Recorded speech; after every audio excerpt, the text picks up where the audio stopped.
যে আল্লাহ তাআলা এরকম একটা দামি মজলিস, মাজালিসুল কোরআন, মাজালিসুল্লাহ, কোরআনের মজলিস হলো আল্লাহ তাআলার মজলিস। এমন একটি মজলিসে আল্লাহ তাআলা আমাদিগকে আসার বসার সুযোগ করে দিয়েছেন। এই জন্য রব্বে কারিমের দরবারে বিনয়ের সাথে আবারও শুকরিয়া আদায় পড়ছি আলহামদুলিল্লাহ। আসলে আমি প্রচণ্ড রকম ব্যস্ততার কারণে ফিজিক্যাল মেন্টাল টর্চার সাফার করছি, শারীরিক মানসিক নানান ধরনের কষ্ট হচ্ছে আমার। 24 আওয়ার্স কোনো না কোনো একটা কাজে আমি ব্যস্তই থাকি, ঘুমটাও আমার একটা ব্যস্ততা।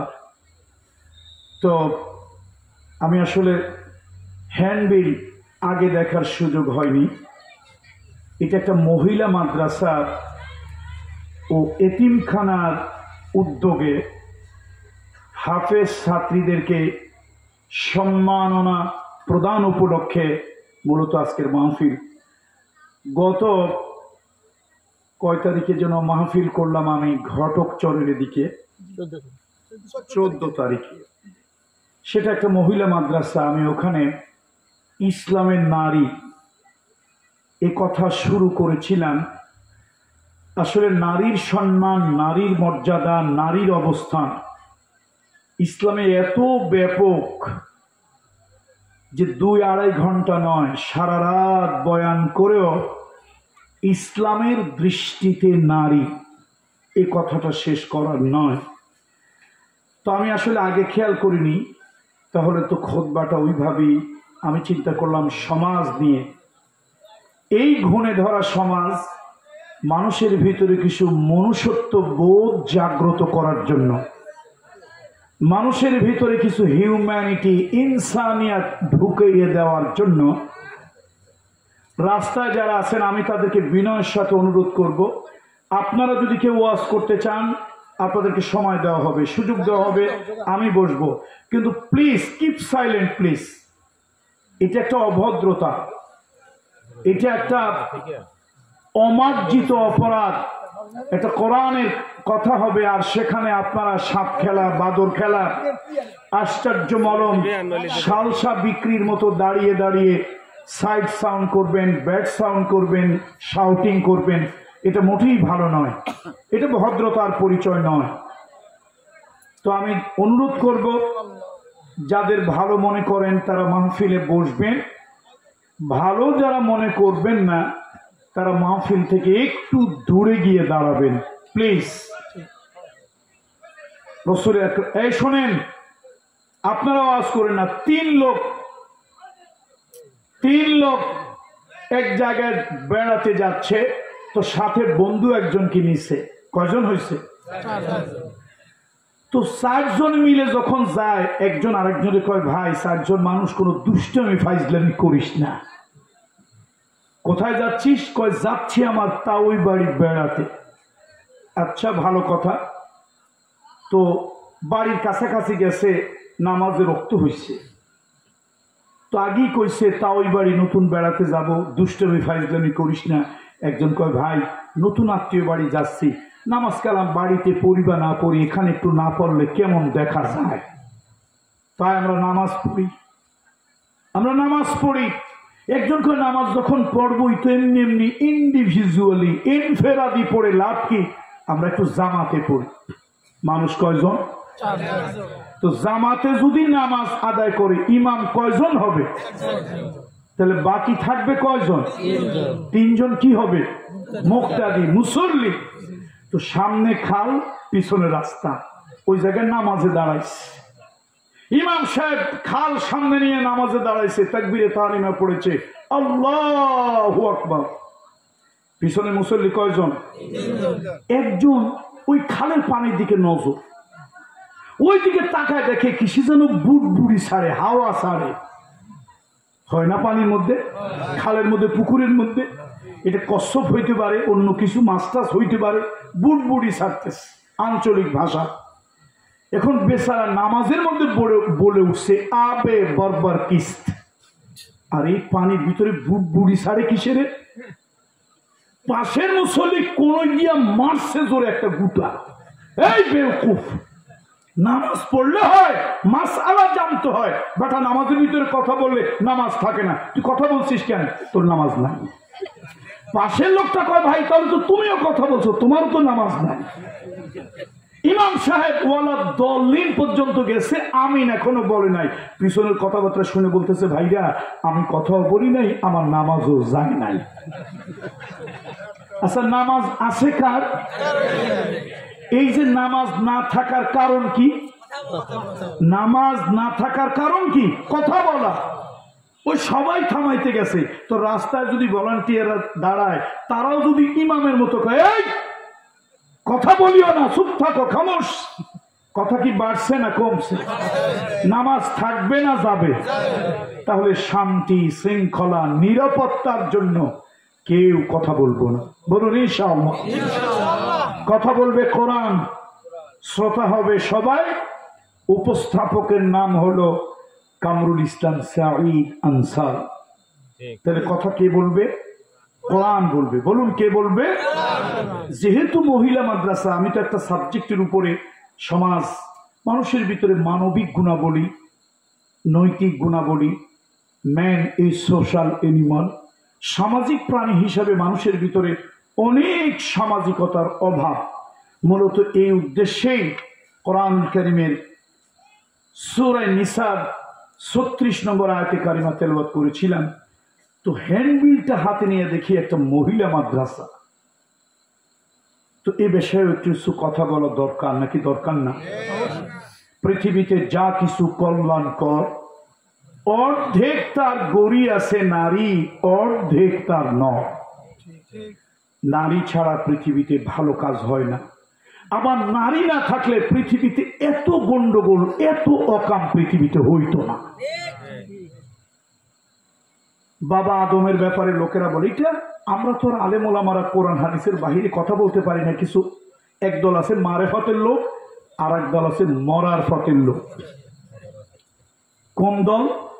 মারেফতের, আর একদল মরার ফতের। মারেফতের লোকজন তারা হক্কানি পীর বুজুর্গদের কাছে যায়, কোন জিনিসের গভীর রহস্য উদ্ঘাটন করে তার সার মূল নির্যাস, যেমন আনতা আবুদাল্লাহা কাআন্নাকা তারাহু ফাইন লাম তাকুন তারাহু ফাইন্নাহু ইয়ারাক। নামাজ সবাই পড়ে, কিন্তু আধ্যাত্মিক নামাজ, মারেফতের নামাজ সবাই পড়ে না। সবার ভাগ্যে মারেফতের নামাজ সবার ভাগ্যে হয়। একজন নামাজ পড়ে দোকানের হিসাব করে, একজন নামাজ পড়ে গরুটা কোথায় বাঁধছে, ছাগলটা কোথায় বাঁধছে এই হিসাব করে। আর একজনে নামাজে দাঁড়ায়, মনে হয় আল্লাহ তাআলা তার কুদরতি কদম বান্দার সামনে মেলে দিয়েছে।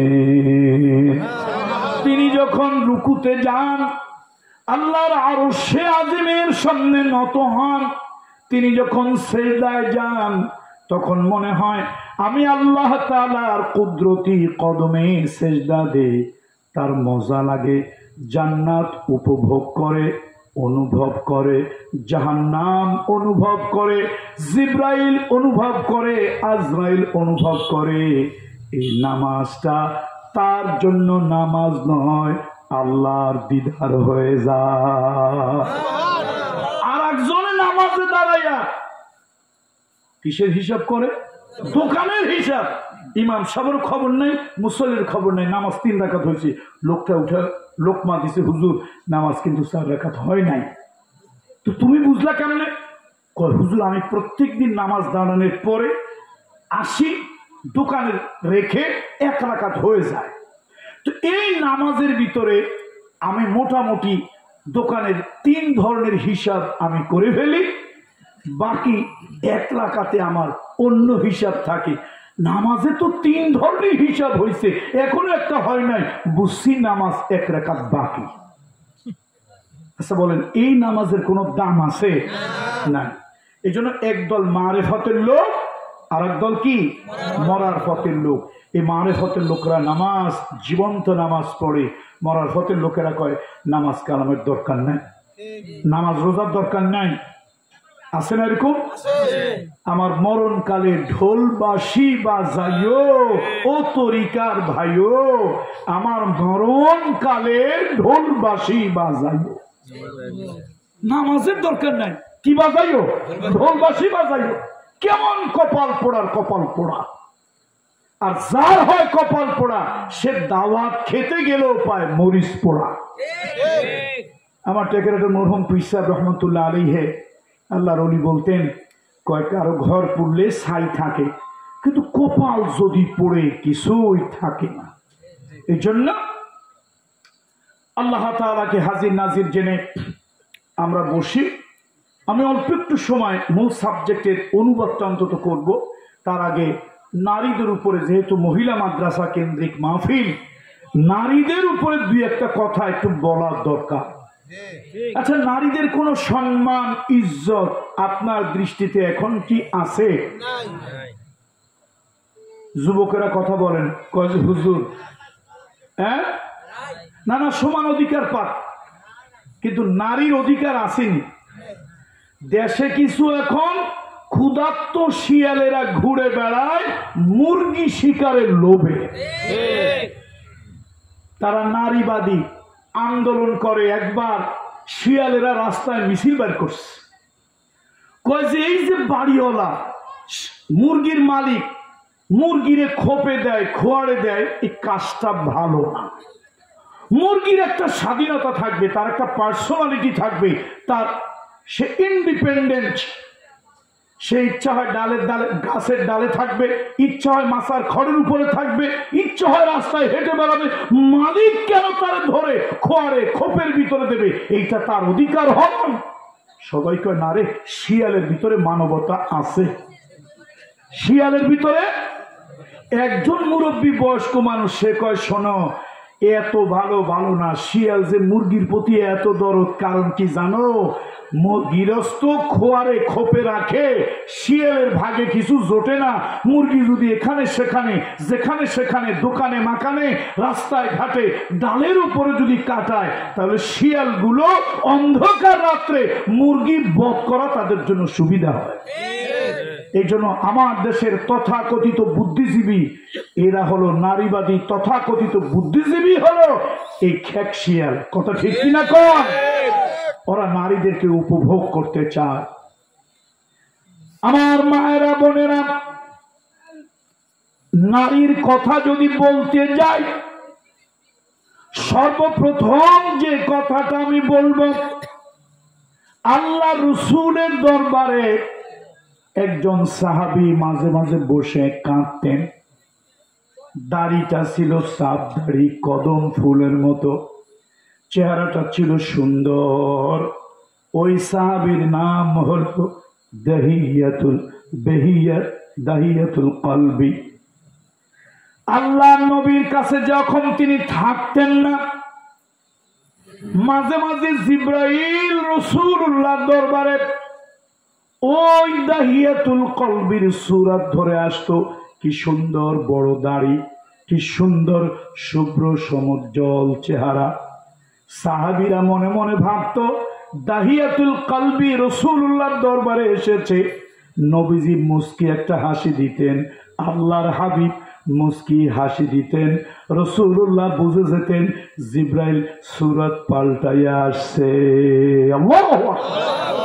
এই দুনিয়ায় যত পয়গম্বর, তাদের কাছে জিব্রাইল একবার, দুইবার, তিনবার, পাঁচবার, 10 বার আসছে, এর বেশি না।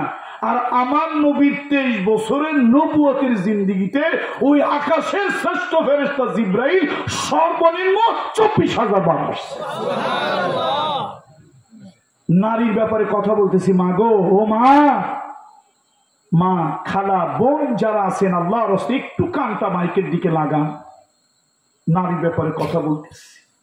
দাহিয়াতুল কলবি, যার সুরত ধরে জিব্রাইল রাসূলুল্লাহর দরবারে আসতো, একদিন নবীজির দরবারে কাঁদতেছে, চোখের পানি দিয়া এই কদম ফুলের মতো চাপ দাড়িটা ভিজে টকটক করে বুকে জামায় পড়তেছে। আল্লাহ নবী জিজ্ঞেস করলেন, ও দাহিয়া, কেন কাঁদো, কি জন্য কাঁদো, কোন কারণে কাঁদো? বলল, ইয়া রাসূলুল্লাহ, কালেমা পড়লে সব গুনাহ কি মাফ হয় নাকি? আল্লাহ নবী বললেন, মান ক্বালা লা ইলাহা ইল্লাল্লাহ গুফিরা লাহু মা তাকাদ্দামা মিন যামবিহি। কেউ 80 বছরের একটা কাফের, 90 বছরের কাফের, 60 বছরের কাফের, 100 বছরের বুড়া একটা মানুষ, ওই লোকটা যদি দিলে প্রাণে মনে কালেমা যদি একবার উচ্চারণ করে, আল্লাহকে ইলা বলে মেনে নেয়, নবিয়ুনা সাইয়্যিদুনা কুদওয়াতুনা মুহাম্মাদুর রাসূলুল্লাহকে নবী হিসাবে যদি মনে প্রাণে মেনে নেয়, আল্লাহ নবী বলেন 100 বছরে তার জিন্দেগিতে যত গুনাহ আছে, 80 বছরে জিন্দেগিতে যত গুনাহ আছে, সব মাফ হইয়া মাসুম বেগুনাহ হয়ে যায়। আল্লাহু আকবার। কালেমা বড় দামি জিনিস। দাহিয়াতুল কলবি কাঁদে, কদম ফুলের মতো দাঁড়িয়ে টপ টপ করে পানি পড়ে, ইয়া রাসূলুল্লাহ, হুজুর কালেমা পড়ে ঈমান আনলে সব গুনাহ কি মাফ হয়? আল্লাহর হাবিব বলছেন, সব গুনাহ মাফ হয়। গুফিরা লাহু মা তাকাদ্দামা মিন যামবিহি, পিছনের জীবনে যত গুনাহ আছে সব মাফ। ইয়া রাসূলুল্লাহ, আমার জীবনে একটা গুনাহ আছে, ওইটা মাফ আল্লাহ করবে না। নবী বলছে, এই দাহিয়াতুল কলবি, তোমার জীবনে যত বড় গুনাহ থাক, সাগরের ফেনার তুলনায়, সমুদ্রের পানির তুলনায় যদি বেশি গুনাহ থাকে, ওইটা আল্লাহ মাফ করে দেবে। ইয়া রাসূলুল্লাহ, আপনার কথা সঠিক।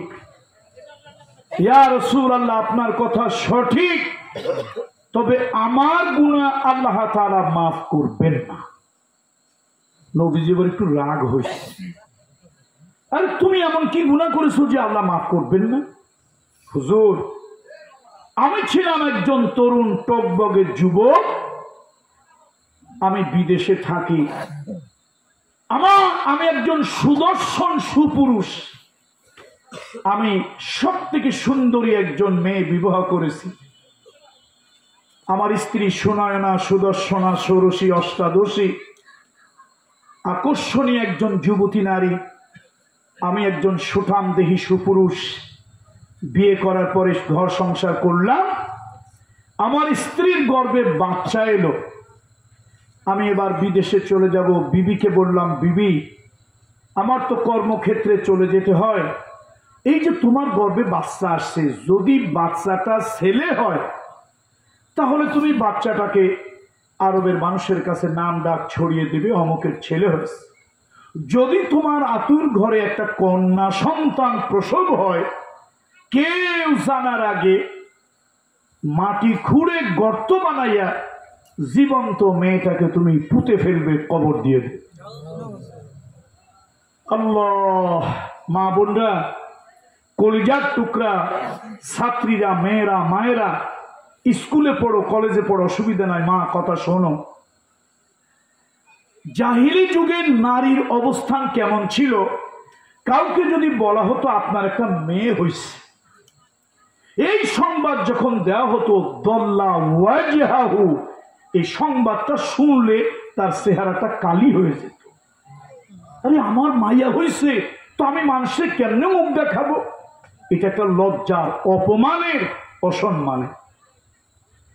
অথচ আল্লাহ নবী বলেছেন, কন্যা সন্তান হত্যা করো না। পুরুষ সন্তানের যেরকম বাঁচার অধিকার আছে, কন্যা সন্তান তার ওইরকম বাঁচার অধিকার আছে।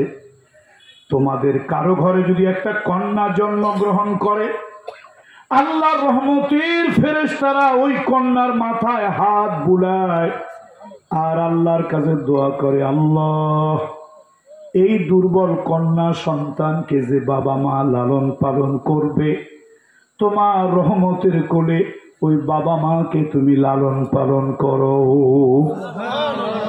কাউকে যদি আল্লাহ তাআলা 3টা কন্যা সন্তান দিল, ওই বাবা মন খারাপ করে নাই, ওই মা বেজার হয় নাই, আল্লাহ যাকে চায় ছেলে দেয়, আবার আল্লাহ যাকে চায় তাকে মেয়ে দেয়। আল্লাহ তাআলা যারে চায় ছেলেও দেয় না, মেয়েও দেয় না।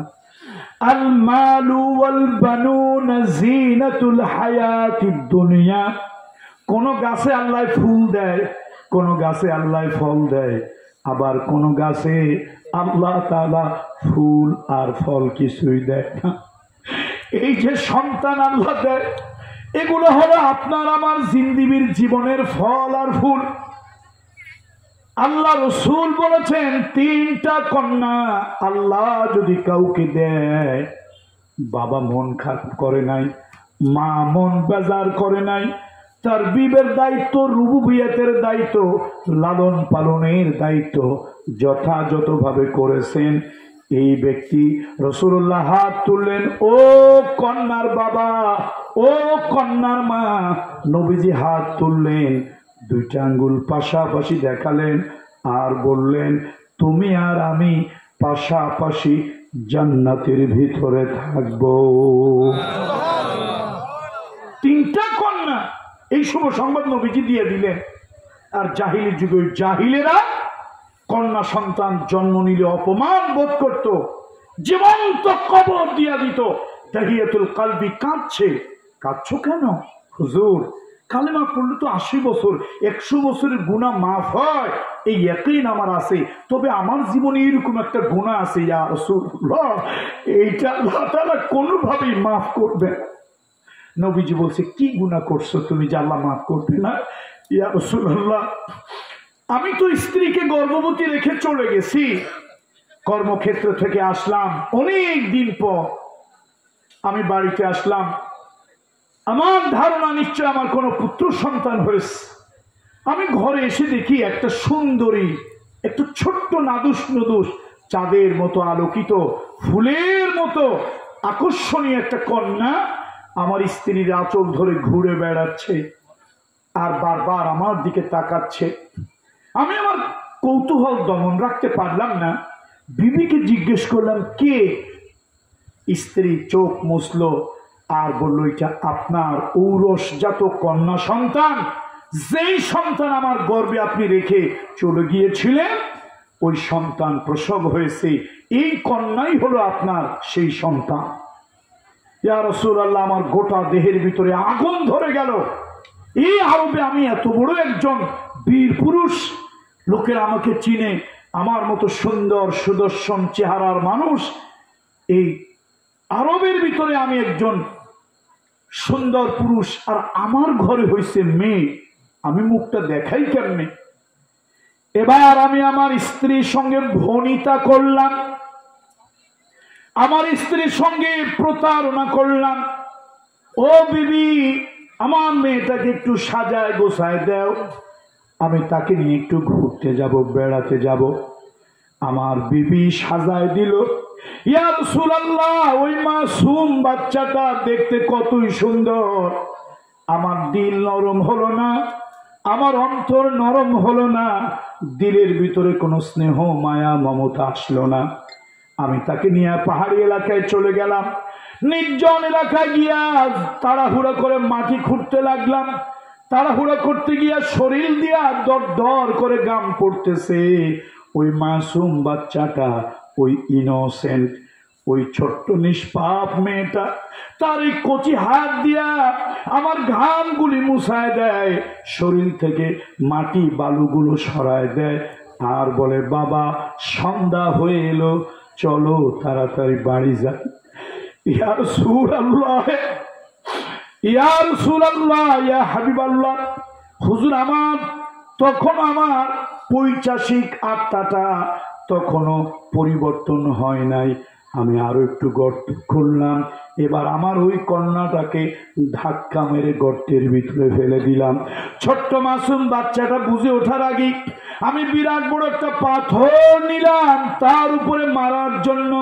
মেয়েটা আমাকে বলছে, আব্বা আমাকে মেরো না, আমাকে মেরো না, আমি কোনোদিন তোমাকে বাবা বলে পরিচয় দেব না, আমাকে মেরো না, আমাকে একটু বাঁচতে দাও, আমার কঠিন পাষাণ হৃদয় নরম হোক না। ইয়া রাসূলুল্লাহ, আমি ওই বিশাল বড় পাথরটাকে তার উপরে মারলাম, মাথাটা ফেটে চতুর্দিকে রক্ত মগজগুলি ছড়িয়ে পড়লো, আমার গায়ে যেন পড়লো। মেয়েটা মরার আগে আব্বা বলে একটা জোরে চিৎকার মারলো। আমি এখনো মাঝে মাঝে ওই আওয়াজ আমার কানে শুনতে পাই। দাহিয়াতুল কলবি কাঁদতেছে। রহমতের নবী মুহাম্মদুর রাসূলুল্লাহ চোখ বেয়ে টপ টপ করে পানি পড়তেছে।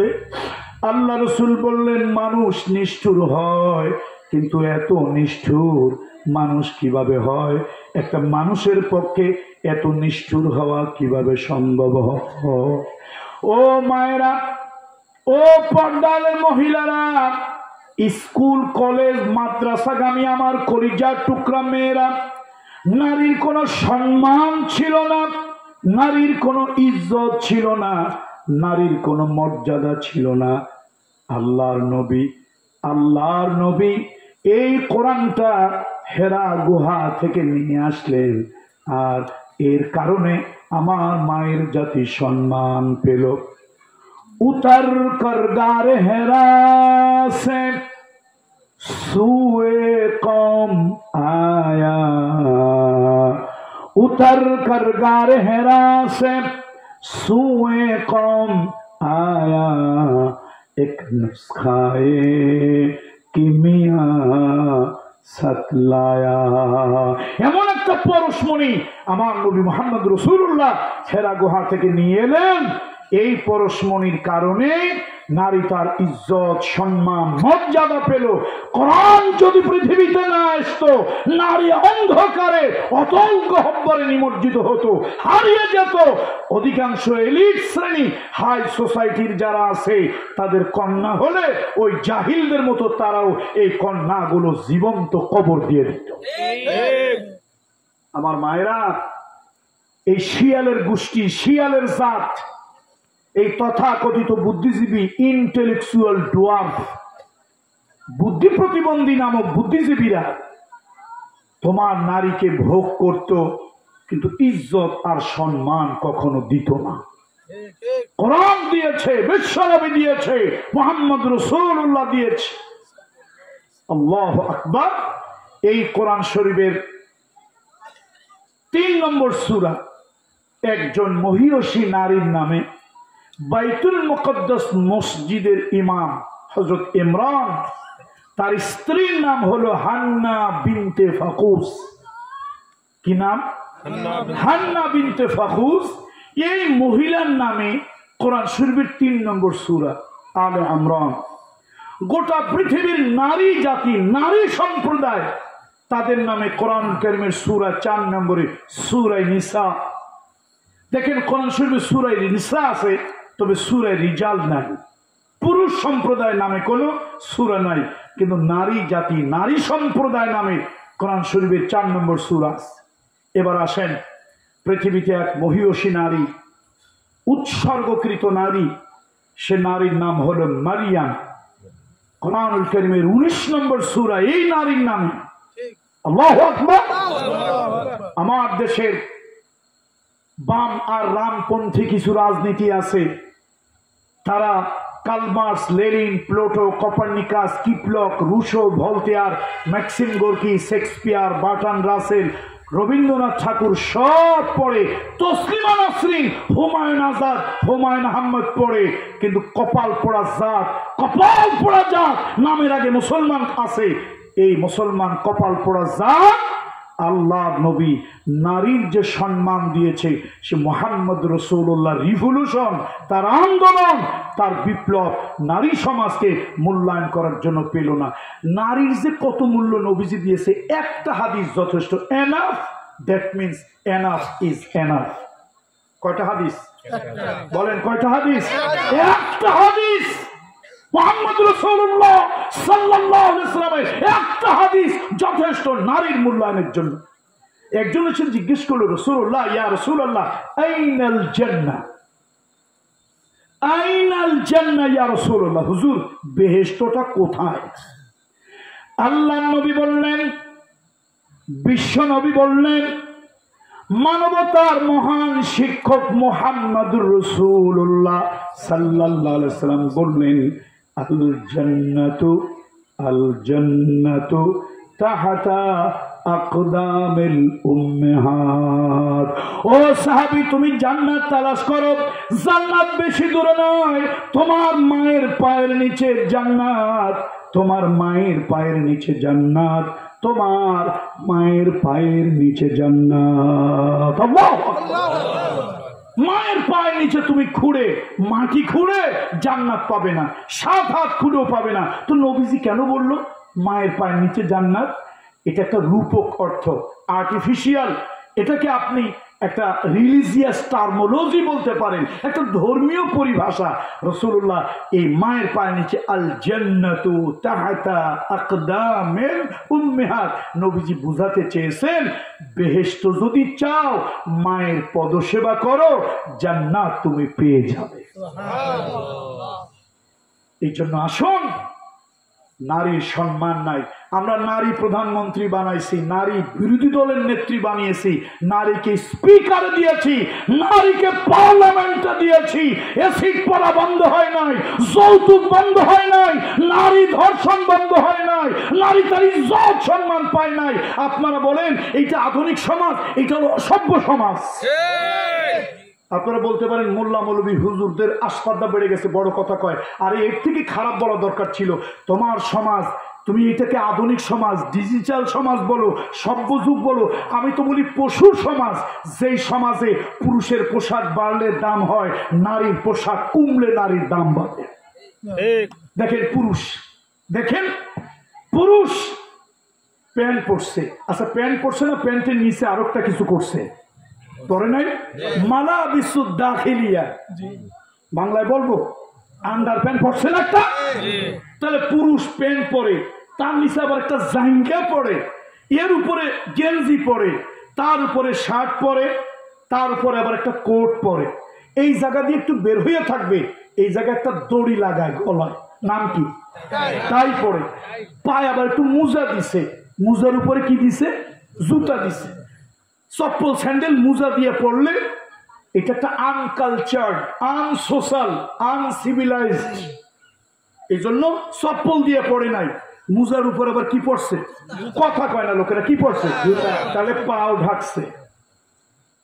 আমার মনে হয় অফ করে দিলে ভালো হয়। পাও ঢাকছে, মাথা ঢাকছে, সব ঢাকছে। এখন পুরুষের দাম বাড়ছে, coat pant tie high hat সব পড়ছে, দাম বাড়ছে। আচ্ছা নারীর দাম কেমনে বাড়ছে? এই নারীর পোশাক করো, ব্লাউজকে 4 ইঞ্চি বানাও, পেট খালি বুক খালি থাকবে, কাপড় চোপড় পরবে তো না পড়ার মতো, উলঙ্গিনীর মতো। আল্লাহ তাআলা কোরআন কারীমের ভিতরে বলেছেন, ওয়ালা তাবাররুজনা তাবাররুজাল জাহিলিয়াতিল উলা, জাহিলি যুগে মেয়েরা পেট খালি বুক খালি পিঠ খালি, পোশাক অর্ধলঙ্গিনীর মতো, এমন ফিনফিনে পাতলা পোশাক, ভিতরে উপরে সব দেখা যায়। আহারে আমার মায়ের জাতিকে আজকে বেহায়া করে তারা চোখের শান্তি, চোখের জেনা করতে চায়। অর্থাৎ পুরুষ ভদ্র হবে, শালীন হবে, মন্ত্রী মহোদয়, প্রেসিডেন্ট, প্রধানমন্ত্রী তাদের অনুষ্ঠানে যাবে, পুরুষ কোট প্যান্ট টাই হ্যাট সব পরা থাকবে, এটা তো তার ভদ্রতা বাড়বে। আর নারীর পোশাক যত কমাবে তত তার ভদ্রতা বাড়বে। আসলে ভদ্রতা না, এটা শিয়ালেরা মুরগি বধ করা। আপনি বলেন নারীর ইজ্জত বেড়েছে? নারীর যদি পোশাক বাড়তো তাহলে পুরুষের মতো, তাহলে বুঝতাম নারীরও ইজ্জত বাড়ছে। এই জন্য আসুন মায়েদের উদ্দেশ্যে বলি, মা আপনাকে পৃথিবীতে দেখেন, নবীজির একটা হাদিস। আচ্ছা আমরা দুনিয়া কিসের? 5 তলা একটা বিল্ডিং, এটার প্রতি আমাদের লোভ আছে। 5 তলা বিল্ডিং এর মালিক আমি, স্বর্ণের প্রতি লোভ আছে, আমি 20 ভরি স্বর্ণের মালিক। গাড়ির প্রতি মানুষের লোভ আছে, এই গাড়িটা মূল্যবান, এটা হলে স্ট্যাটাস বাড়ে, ইত্যাদি ইত্যাদি। আপনার কাছে গাড়ির মূল্য, বাড়ির মূল্য সব থেকে বেশি। আর রাসূলুল্লাহ বলেছেন পৃথিবীতে যত কিছু দামি, তার মধ্যে সব থেকে দামি হলো নারী। আদ-দুনিয়াউ কুল্লুহা মাতা, আদ-দুনিয়াউ কুল্লুহা মাতা ওয়া খায়রুল মাতাউদ দুনিয়া আল মারআতুস সালিহা। আল্লাহর নবী বলেছেন বিশ্বনবী মুহাম্মদুর রাসূলুল্লাহ সাল্লাল্লাহু আলাইহি ওয়াসাল্লাম বলেছেন, এই দুনিয়ার ভিতরে যা কিছু দামি, এই দুনিয়ার ভিতরে ভ্যালুয়েবল যা কিছু আছে, এই দুনিয়ায় মূল্যবান যা কিছু এক্সপেন্সিভ, তার মধ্যে সব থেকে দামি আর কিছুই নয়, একজন ভালো নারী। তাহলে নবীজি বলেছেন দুনিয়ায় সব থেকে দামি কি জিনিস? একজন ভালো নারী। আল মারআতুস সালিহা, ভালো নারী আসেনি, কথা কয় না, ভালো নারী আছে, থাকবে কেমনে? এখন তো আর রাবেয়া বসরির যুগ না। আরে আমার দেশটা কি যে হইল। এক রাবেয়া বসরি দেখেন আল্লাহর উপরে কি তাওয়াক্কুল। এই মহিলা একদিন সকাল বেলায় তার খাদেমাকে জিজ্ঞেস করছে, আচ্ছা সকালে খাওয়ার জন্য কি আছে? খাওয়ার জন্য একটা রুটি আছে বাসি, আর কি কিছু নাই? কয় না, ঘরে আর কিছুই খাওয়ার জন্য নাই। হঠাৎ একজন সাইল এসেছে, কোন ভিক্ষুক যদি দরজায় এসে হাঁক দেয়, আল্লাহ রাস্তায় চায়, সাধ্য মতো যা পারো দিও, ফিরায় দিও না, ধমক দিও না, একটা বেকা কথা বলিও না। কোরআন শরীফে আল্লাহ বলেছে। এখন ওই ভিক্ষুক এসে বলছে, আল্লাহর রাস্তায় কিছু দেন, আমি বুভুক্ষ ক্ষুধার্ত, আপনাদেরকে আল্লাহ দেবে, আমারে কিছু আল্লাহর রাস্তায় দেন। আর রাবেয়া বসরি তার খাদেমাকে ডেকে কয়, এই ঘরে যে একটা রুটি আছে, আর কি কিছু আছে? কয় না, পানি আছে, হালুয়াও নাই। আচ্ছা ঠিক আছে, পানি দাও, রুটি দাও। ফকিরকে বলো, সে যদি মিসকিনকে বলো, সে যদি এই শুকনো রুটিটা, বাসি রুটিটা খেতে চায়, খেতে পারে, আমাদের ঘরে দেওয়ার মতো আর কিছুই নাই, এটা তাকে দাও। বেচারা তো পেটের জাবিন দোয়া, ক্ষুধা লাগলে, ওই যে কোন কবি যেন বলছিল, নাম ভুলে গেছি, কই পূর্ণিমার চাঁদ যেন ঝলসানো রুটি, বলছিল না কবি? সুকান্ত নাকি? যাই হোক, যে একজন বলছে, হাংরি পিপুল আর আংরি, মানুষ ক্ষুধার্ত হইলে রাগান্বিত হয়ে যায়। এখন ভিক্ষুকের লাগছে ক্ষুধা, ওরে বাসি দাও, তাজা দাও, ওর তো খাওয়া দরকার, বাবারে দেও। তো খাইছে, খাওয়ার পর কলজাটা একটু ঠান্ডা হয়েছে, দুইখানা হাত তুলছে, মালিক আপনি ওয়াদা করেছেন ভালো কাজের বিনিময় সর্বনিম্ন 10, একটা ভালো কাজের বিনিময় সর্বনিম্ন কত? 10। আল্লাহ আমার ক্ষুধার জ্বালায় জীবনটা যাইতেছিল, মরে যাচ্ছিলাম, এই মহিলা, এই বাড়ির লোক আমার একটা রুটি দিয়া, একটু পানি দিয়ে জীবনটা বাঁচাইছে, মালিক এই ভালো কাজের বিনিময় তাদের 10 গুণ দিয়ে দিও। এখন সকালবেলায় না খাওয়া, রাবেয়া বসরিও না খাওয়া, তার খাদেমা বাড়ির কাজের মহিলাটা সেও না খাওয়া, মনে মনে চিন্তা করে কোন পাগলের পালায় পড়লাম,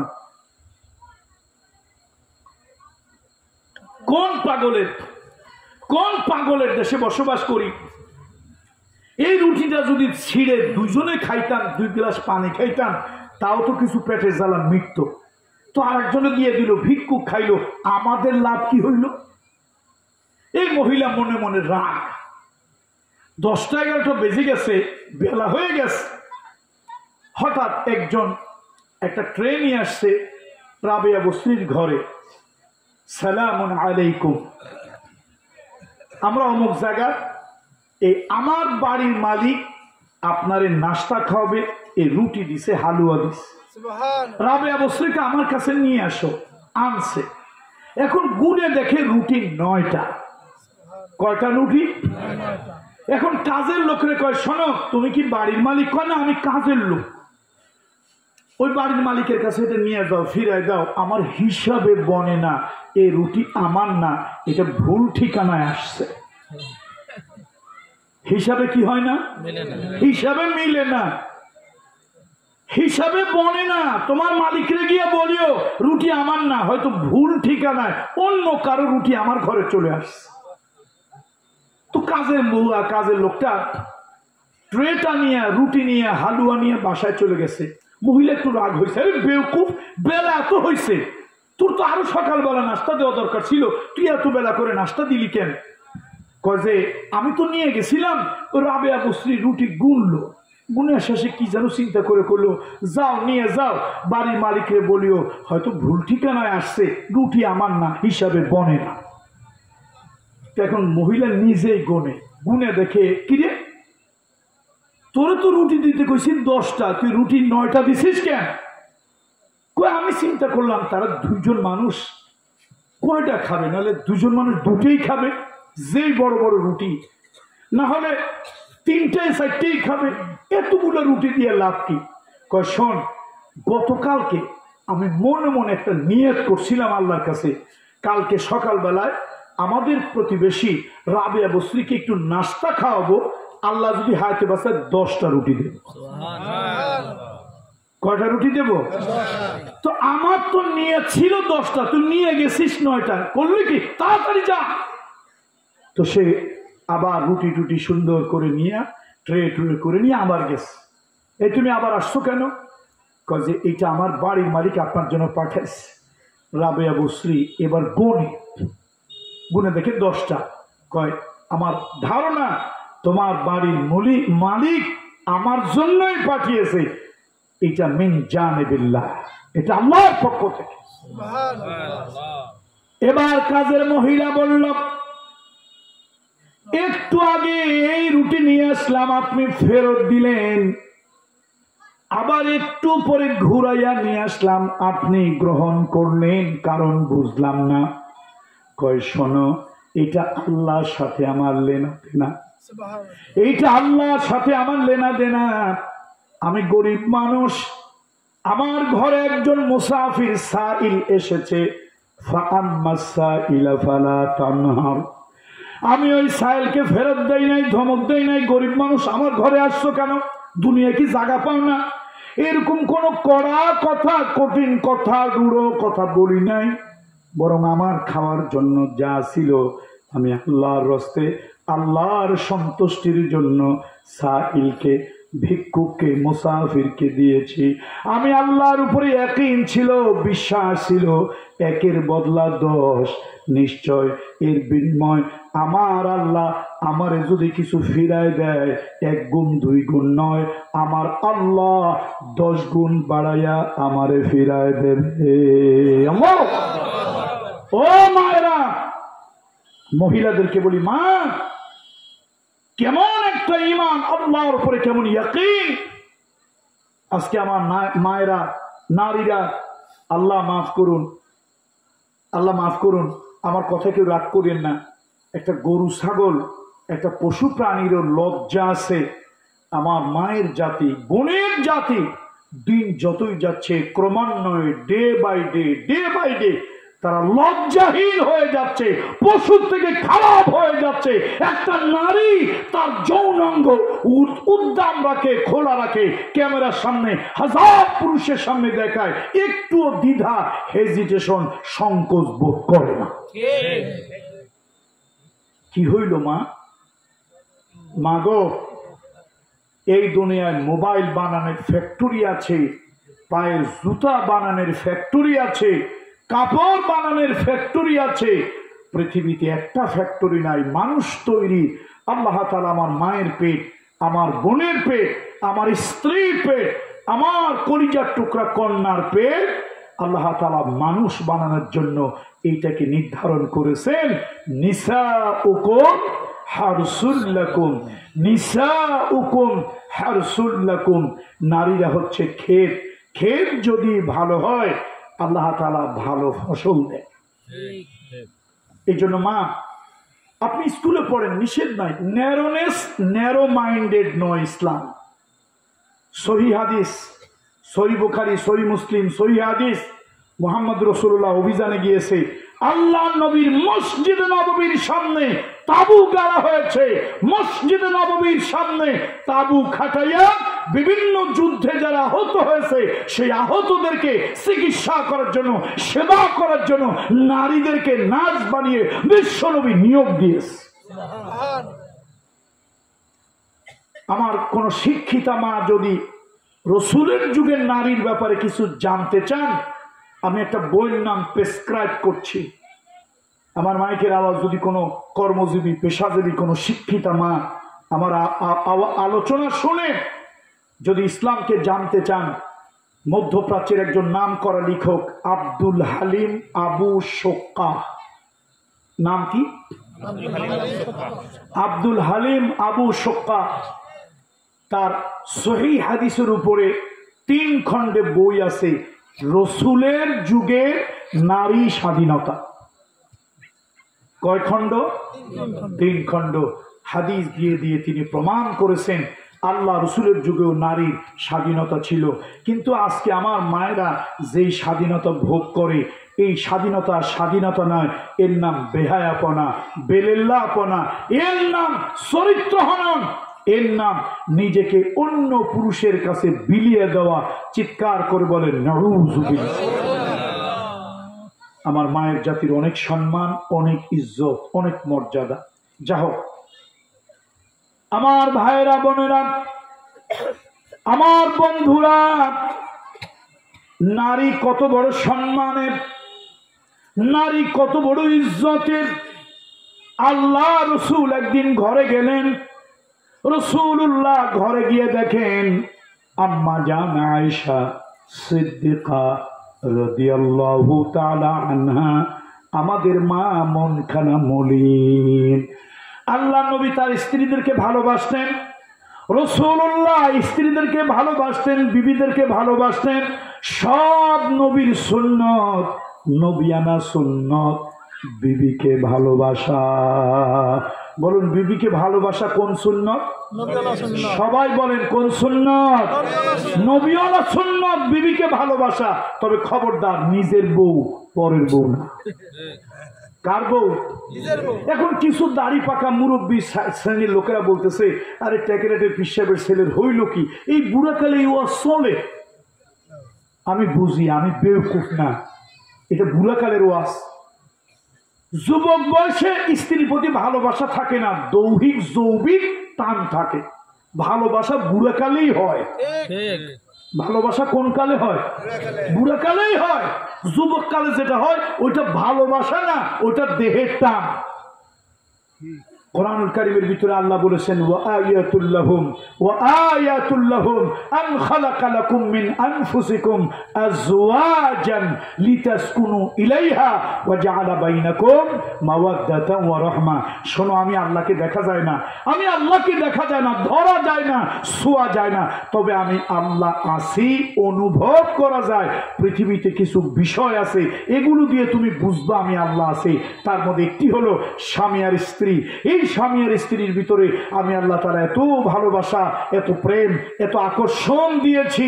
আমি আল্লাহ তাআলা আস্তে আস্তে তারা যখন একে অপরের কাছে থাকে, একে অপরের কাছে আসে, তারা প্রশান্ত হয়, শান্তি লাগে, মানবিক শান্তি, দৈহিক শান্তি। এরপরে যখন বুড়া হয়, মাওয়াদ্দাকে রহমতে পরিণত করি। বুড়া বয়সে বুড়ার বুড়ি ছাড়া ভালো লাগে না, বুড়িরও বুড়ারে না দেখলে মনে শান্তি লাগে না। এই জন্য শোনেন, 3 জায়গা ফাঁকা রাখবেন না। কয় জায়গায়? একটু আওয়াজ দিয়ে বলেন কয় জায়গায়? নামাজে দাঁড়াবেন, কাতারে জায়গা ফাঁকা রাখবেন না, একজন আর একজনের পাশাপাশি থাকবেন। এক হি সব মে খড়ে হুয়ে महमूद ओ आयाज, एक ही सत में खड़े हुए महमूद ओ आयाज, न कोई बंदा रहा न कोई बंदा नवाज। सम्राट महमूद আর তার গোলাম আয়াজ নামাজের কাতারে পাশাপাশি দাঁড়াইছে। একজন বুজুর্গ আল্লাহর ওলি আলেম এই দৃশ্যটা দেখে তিনি কবিতা বানাইছেন, কবিতা পাঠ করেছেন। সম্রাট মাহমুদ আর তার চাকর আয়াজ নামাজের কাতারে পাশাপাশি দাঁড়াইছে। এখন কে বাদশাহ, কে সম্রাট আর কে চাকর, তাদের ভিতরে কোনো পার্থক্য নাই। আল্লাহু আকবার। মন্ত্রী মহোদয়, মন্ত্রী সাহেব, এমপি সাহেব, ডিসি সাহেব, এসপি সাহেব, তার পাশে একজন রিক্সাওয়ালা দাঁড়াবে। এমপি বলতে পারবে না, এই বেটা তুই রিক্সাওয়ালা আমার পাশে দাঁড়াইতে পারবি না, বলতে পারবে না। কাঁধে কাঁধ মিলে দাঁড়াও, গায়ে গা মিলে দাঁড়াও, পায়ে পা মিলে দাঁড়াও। দুইজন যখন একসাথে গায়ে গায়ে পায়ে পায়ে মিলে দাঁড়ায়, তখন কে ডিসি, কে রিক্সা চালক, কে মন্ত্রী, কে চৌকিদার, আর কোন পার্থক্য। কয় জায়গায় জায়গা ফাঁকা রাখা যাবে না?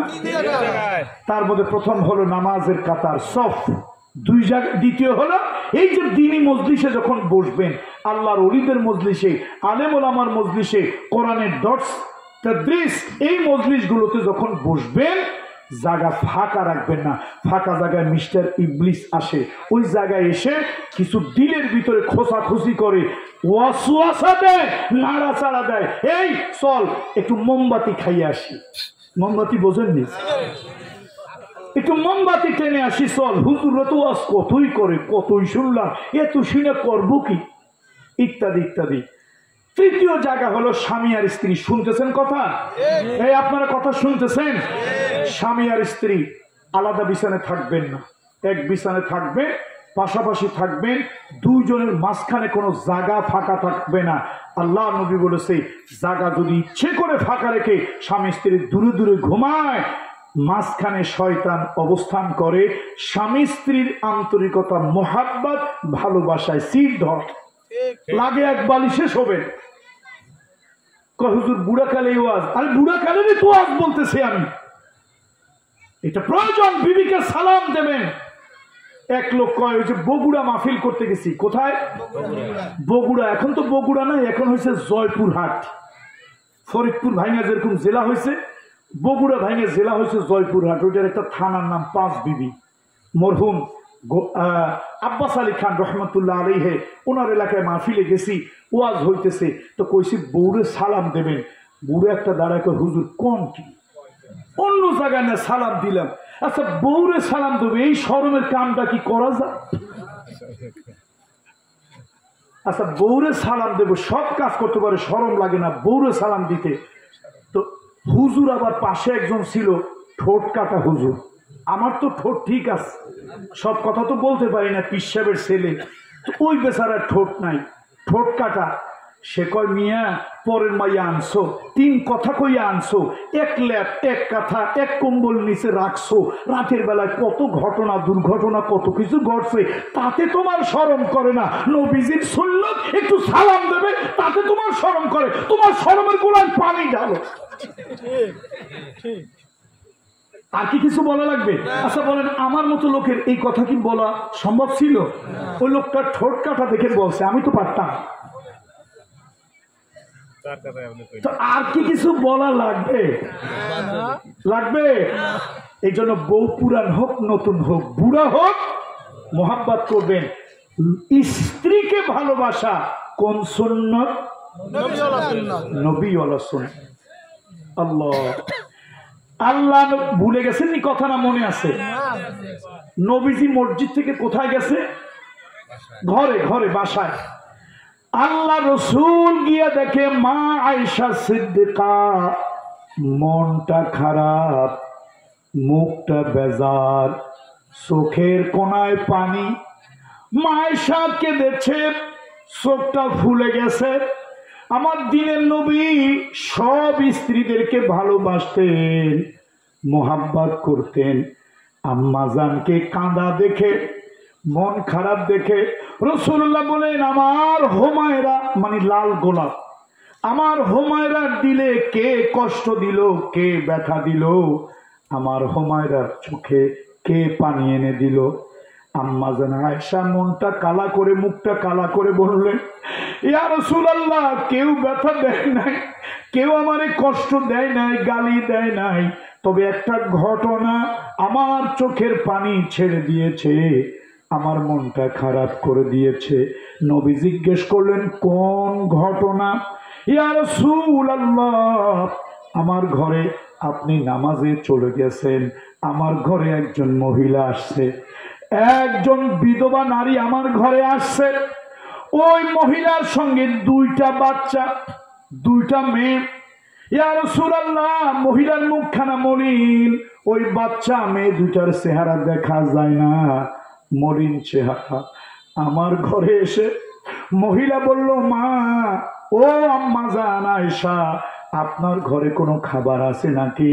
আমরা 3টা মানুষ না খাইয়া ক্ষুধার যন্ত্রণা সহ্য করতেছি। মা গো, আপনার ঘরে কোনো খাবার যদি থাকে আল্লাহর রাস্তে আমাকে দেন, আমার মেয়ে 2টা নিয়ে একটু খাই, পেটের জ্বালাটা একটু মিটাই। আমি এবার আমার ঘরটা তন্ন তন্ন করে খুঁজলাম। ইয়া রাসূলুল্লাহ, ইয়া হাবিবাল্লাহ, একটা খুরমা খেজুর, একটা মাত্র খুরমা খেজুর পেলাম। আমার ঘরে আর কিছুই নাই। আমার কাছে লজ্জা লাগে, কেমনে বলি? যদি বলি খাবার আছে তাহলে তো একটা খুরমা দেওয়া যায় না।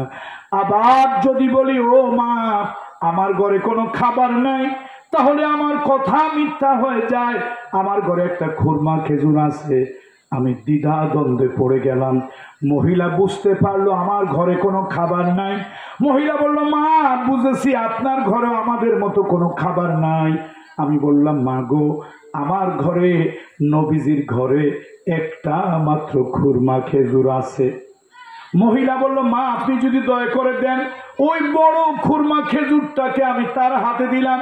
সে 2 টুকরা করলো, নিজে একটা বড় একটা নিঃশ্বাস ছাড়লো, ওই 2 মেয়ের হাতে 2টা টুকরা দিল। এতিম 2টা মেয়ে 2টা টুকরা খেলো।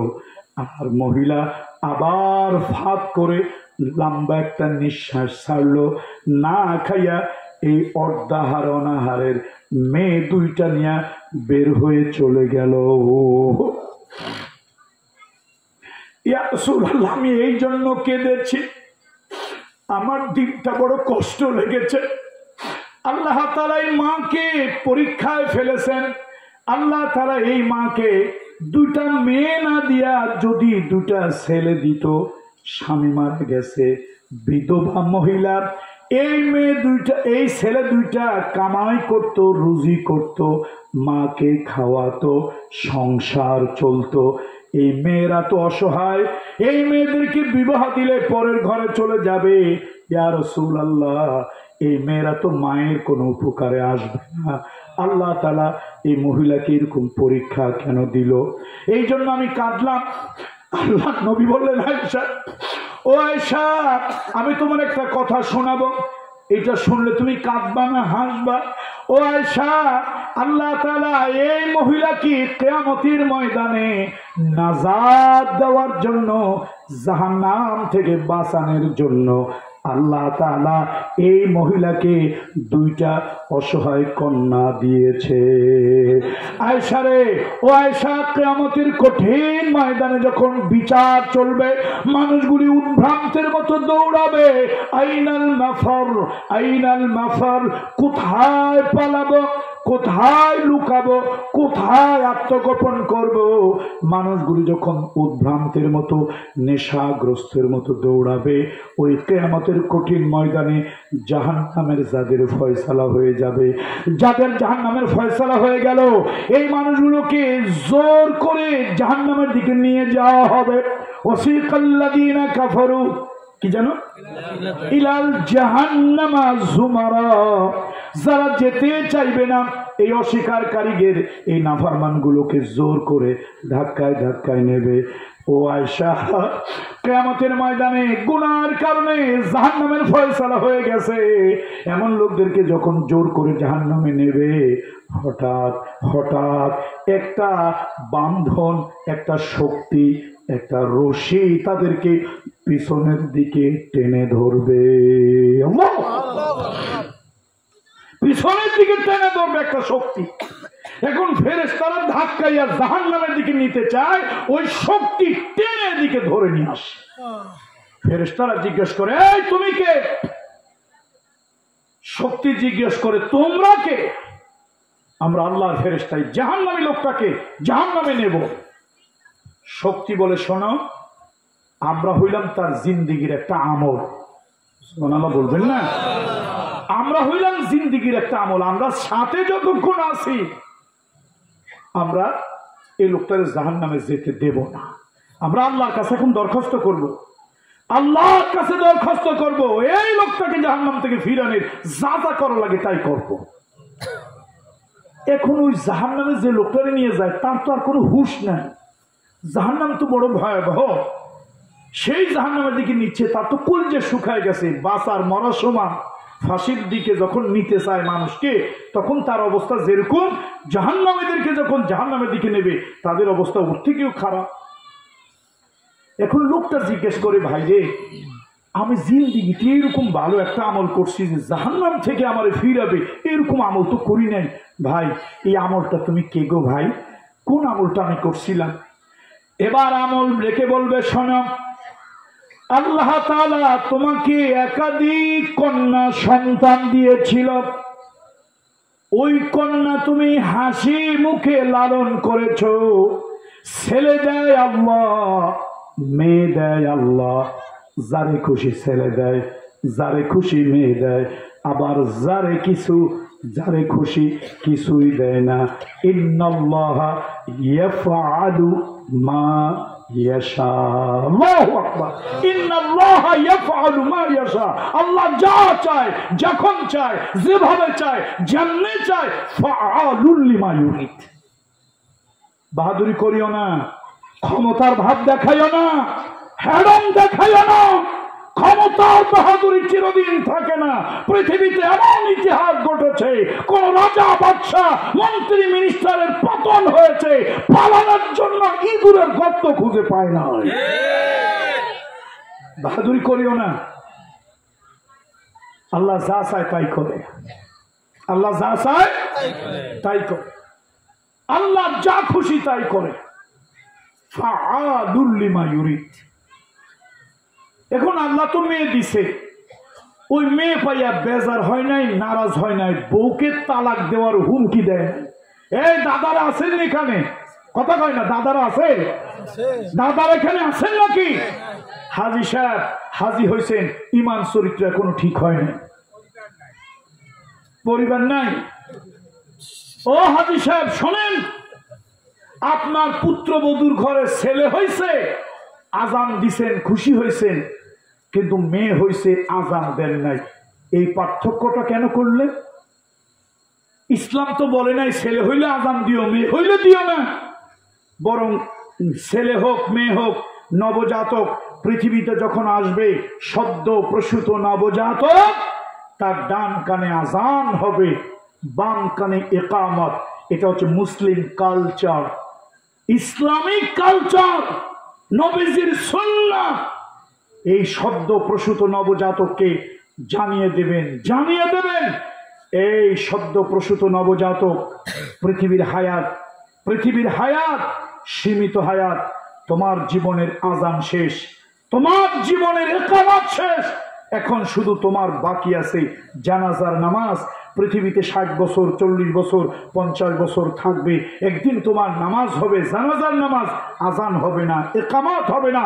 মসজিদের ইমামের আজান, মুয়াজ্জিনের আজান হয়েছে, আর ইকামত দেওয়ার পরে ইমাম সাহেব আল্লাহু আকবার বলেছেন, আজান হয়েছে 4:10, নামাজ দাঁড়াবে 4:30, আজান হয়েছে 12:15, নামাজ হবে 1:15। এই যে পার্থক্য হলো, আজানের পরে ইকামত হতে জামাত দাঁড়াতে সময় লাগে, কিন্তু পৃথিবীতে মানব সন্তান আসার পর তার ডান কানে আজান শোনাতে হয়, বাম কানে ইকামত শোনাতে হয়। এর সিগনিফিকেন্সটা কি? এর হাকিকত, এর রহস্য কি? রহস্য হলো, আপনাকে জানিয়ে দেওয়া হলো, সদ্য প্রসূত নবজাতক, তোমার জীবনের আজান শেষ, ইকামত শেষ। ইমাম সাহেব যেরকম 1-2 সেকেন্ডের ভিতরে আল্লাহু আকবার বলে, after few days, after few time, after few years তুমি চলে যাবে। একটা সহিহ হাদিস, এই গত জুমায় আমি এটা আলোচনা করেছি। রাসূলুল্লাহ বলেছেন, দুনিয়ার হায়াত নিয়ে তোমরা যারা বাহাদুরি করো, বড়াই করো, আল্লাহ নবী একটা মজলিসে এই আঙ্গুলটা, শাহাদাত আঙ্গুলটা উঁচা করলেন। রাসূলুল্লাহ বললেন, এই শোনো, পৃথিবীর হায়াতটা কতটুক, তোমরা যে এত বাহাদুরি, এত মারামারি পারাপারি কারাকারি করো, মারামারি পারাপারি, মায়ের পেটের ভাই মারামারি করতেছে, কারাকারি করতেছে চেয়ার নিয়ে। এরকম হয় কি হয় না? চেয়ার নিয়ে মারামারি কারাকারি পারাপারি, কয়দিন পর চেয়ারম্যান হয়েছে, এখন কিছুদিন বসছে, আহারে, এর কিছুদিন পর দেখা গেল চেয়ার আছে মাগার ম্যান নাই। কি আছে? কি নাই? ম্যান নাই। তাহলে ভাই এত বাহাদুরি, এত লাফালাফি করে লাভ কি? রাসূলুল্লাহ তার সাহাবীরা সামনে আল্লাহ রাসূল শাহাদাত আঙ্গুলিকে উঁচু করলেন এবং আল্লাহ নবী বললেন, শোনো, তোমাদেরকেও ফিল ইয়ামনে, হাদিসের মধ্যে এরকম আসছে, হাদিসের শব্দ ফিল ইয়ামনে, এই শাহাদাত আঙ্গুলিটা সাগরের ভিতরে ঢুকিয়ে দাও। সাগরের ভিতরে শাহাদাত আঙ্গুলিটা ঢুকিয়ে দিলে এবার টেনে বের করো, তোমার আঙ্গুলের ডগায় যতটুকুনো পানি জমা হয়েছে আখিরাতের তুলনায় তোমার এই দুনিয়ার হায়াতের জিন্দেগিটা ওর থেকেও কম। আল্লাহু আকবার, আল্লাহু আকবার। এই দুদিনের হায়াতের জীবন, এই জন্য ছেলে হোক মেয়ে হোক আজান দেবেন না? দেবেন না? ডান কানে, ডান কানে, বাম কানে। এটা মুসলিম কালচার, এটা মুসলিম ট্র্যাডিশন। আজকে মুসলমানদের কালচার এগুলিকে নাই, বিজাতীয় কালচারের দেশ ভরে গেছে, কাফের বেদিনের কালচারের দেশ ভরে গেছে। আল্লাহ তাআলা আমাদেরকে সত্য পথে চলার তৌফিক দান করুন। আর একটু বলবো না, শেষ করবো। আমি আজকে সারাদিন কষ্ট করেছি। আমি একজন নগণ্য ব্যক্তি, আগামী ত্রয়োদশ জাতীয় সংসদ নির্বাচনে আমি একজন স্বতন্ত্র প্রার্থী। তো আগে তো হুজুরদের কাছে মানুষ দোয়া নিতে আসছে, এখন হুজুর হইয়া ডোর টু ডোর পৃথিবীর বিভিন্ন দেশে আল্লাহ নিয়ে যায়, ডোর টু ডোর মানুষের কাছে দোয়া চাইতে যায়। ভাই, জিনিস যে কত কষ্টের হাড়ে হাড়ে টের পাই। ফজরের পর বের হই, রাত 8টা 9টা 10টা বেজে যায়। এই আপনাদের এখানে আসার আগেও আমি নির্বাচনী জনসংযোগে ছিলাম। আগামী ত্রয়োদশ জাতীয় সংসদ নির্বাচনের স্বতন্ত্র প্রার্থী। ভাই, নির্বাচনের কথা আজকে বলতে আসি নাই, ওয়াজ করতে আসছি। কি করতে আসছি? নির্বাচনী ক্যাম্পিংয়ে আর একদিন আসবো। ভালো মনে করলে ভোট দেবেন, সমর্থন করবেন, না মনে হলে না। আর যদি কোনো কোশ্চেন থাকে, এনি কাইন্ডস অফ কোশ্চেন করবেন, আমি তার অ্যান্সার করবো ইনশাআল্লাহ। আজকে কোশ্চেনও শুনবো না, অ্যান্সারও দেব না, আজকে শুধু ওয়াজ করব। কি করব? ওয়াজ। আর একটু করবো না বন্ধ করব? এবার একটু যুবক ভাইদের উদ্দেশ্যে কথা বলি। যুবকেরা বলবো, ভয় পায় কেন? ইয়াং তরুণ জেনারেশন যারা, তারা জেন জি, তাদেরকে কি বলা হয়? জেন জি। এই তরুণ প্রজন্মের ব্যাপারে কথা বলতে গিয়ে ভয় পায়, তার কারণ তারা দেশ উল্টায় পাল্টায়। আমার ব্যাপারে যদি উল্টা পাল্টা কিছু করে তাহলে তো আমার শেষ। এই যুবকেরা বলবো না? বলবো না? আচ্ছা, তাহলে প্রথম একটা বদনাম দিয়ে শুরু করি, তারপরে ভালো বলি। একটা বদনাম দিয়ে শুরু করি, মারবেন না, গাড়ি আটকায় রাখবেন না, ঠিক আছে তো? আজকালকার যুগের ছেলে পেলেরা হলো ঘুমাতে ঘুমাতে রাত শেষ, ঘুমাতে ঘুমাতে মানে আধুনিক যুগের ছেলে পেলেরা। ঢাকায় তো মাঝে মাঝে আমি মাহফিল করে রাত 2টা 2:30 3টা, আমরা তো কাজে রাত্রে ফিরি। আরে তখন দেখি কিছু লোক রাস্তায় রাস্তায় ঘোরে, মোটরসাইকেল নিয়ে ঘোরে, গাড়ি নিয়ে ঘোরে, এখানে ঘোরে সেখানে ঘোরে, আড্ডা কয়, কেউ আবার বন্ধু নিয়ে ঘোরে, কেউ বান্ধবী নিয়ে ঘোরে, কত ধরনের বিএফ জিএফ কত কিছু। একদিন একজনের জিজ্ঞেস করলাম, তোরা যে বিএফ জিএস বলিস কারণ কি, বিষয়টা কি? হুজুর আপনি বুঝবেন না। আমি বললাম, জীবনের 9টা বছর ঢাকা বিশ্ববিদ্যালয়ের বারান্দা দিয়ে ঘুরলাম। হুজুর বিশ্ববিদ্যালয় পড়লেই সব কিছু বোঝা যায় না, এটা আলাদা সাবজেক্ট। আমি বললাম, এটা আমার বোঝা দরকার না। তো এখন এই আধুনিক যুগের ছেলে পেলেরা ঘুমাইতে ঘুমাইতে রাত শেষ, রাত 2:30 3টা 4:30। গুলশান বনানীতে কিছু ভাদাইমা কপাল পড়া আছে, ঘুমাইতে ঘুমাইতে 5টা ফজর বাজে। আচ্ছা, তাহলে ঘুমাইতে ঘুমাইতে কি শেষ? উঠলো বেলা 2টা 2:30 3টায়, তাহলে ঘুমাইতে ঘুমাইতে রাত শেষ, ঘুম থেকে জাগতে জাগতে দিন শেষ। এদের দুশ্চিন্তায় কি করে খাবে, জীবনটা কেমনে চলবে? চিরদিন তো আর বাপের হোটেলে খাওয়া যাবে না, নিজের হোটেলও তো খাইতে হবে। এদের দুশ্চিন্তায় বাপ মার জীবন শেষ। তাহলে আধুনিক যুগ, আমার জেনজি ছেলের বয়সে, আমার ছেলে, যদিও আমার বয়স খুব বেশি না, আমার ছেলে মালয়েশিয়ার ইসলামিক ইউনিভার্সিটিতে পড়ে, আল আজহারে পড়াশোনা করত। তো বাপ বেটা প্রায় সমান সমান, কাছাকাছি, একসাথে ফুটবল খেলা যায়। এরকম আর কি। আমি ইউনিভার্সিটিতে অনার্স ফার্স্ট ইয়ারে তখন বিয়ে করলাম, আল্লাহ সন্তান দিল। ওই সন্তান আর আমি পাশাপাশি দাঁড়াইলে আমার থেকে আমার ছেলেরই বড় মনে হবে। তো আমি এই জন্য এই জেনারেশনদেরকে ছেলের মতো মায়া নিয়ে ভালোবাসা নিয়ে তুমি করে বলি, ডোন্ট মাইন্ড প্লিজ, তুমি করে বলি, আমাদের এই জেনারেশন এরা যদি ভালো হয় দেশটা ভালো দিকে চলবে।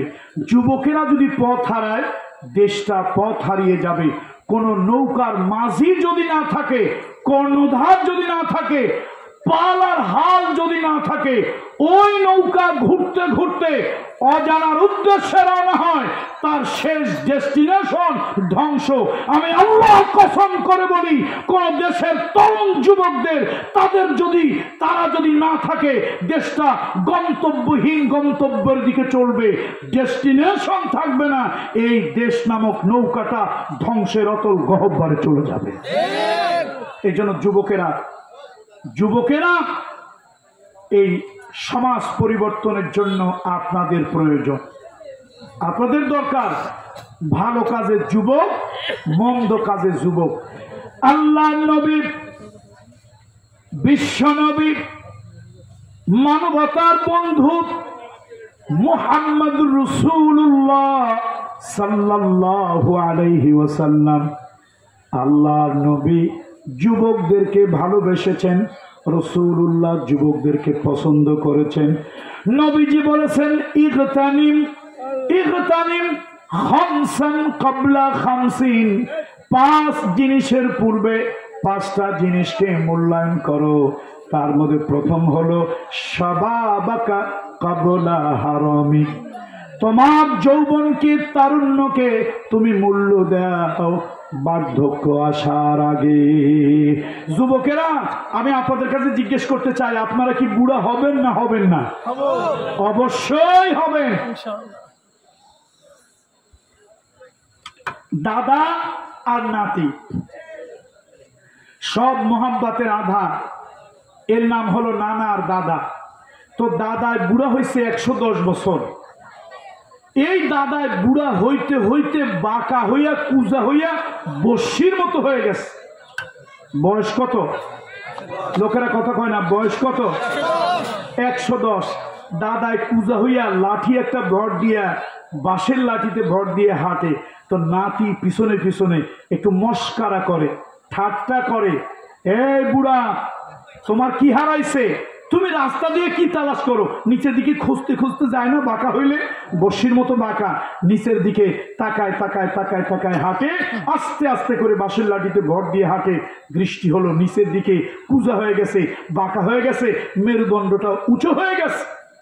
এখন নাতি জিজ্ঞেস করলো, বুড়া তোমার কোন জিনিস হারিয়েছে, তুমি কি খুঁজতেছো? দাদা পিছনের দিকে একটা মুস্কি হাসি দিয়ে বলে, শোনো, তোমার মতো একটা জোয়ান কাল আমার ছিল, ওই জওয়ানিকে আমি হারিয়ে ফেলেছি।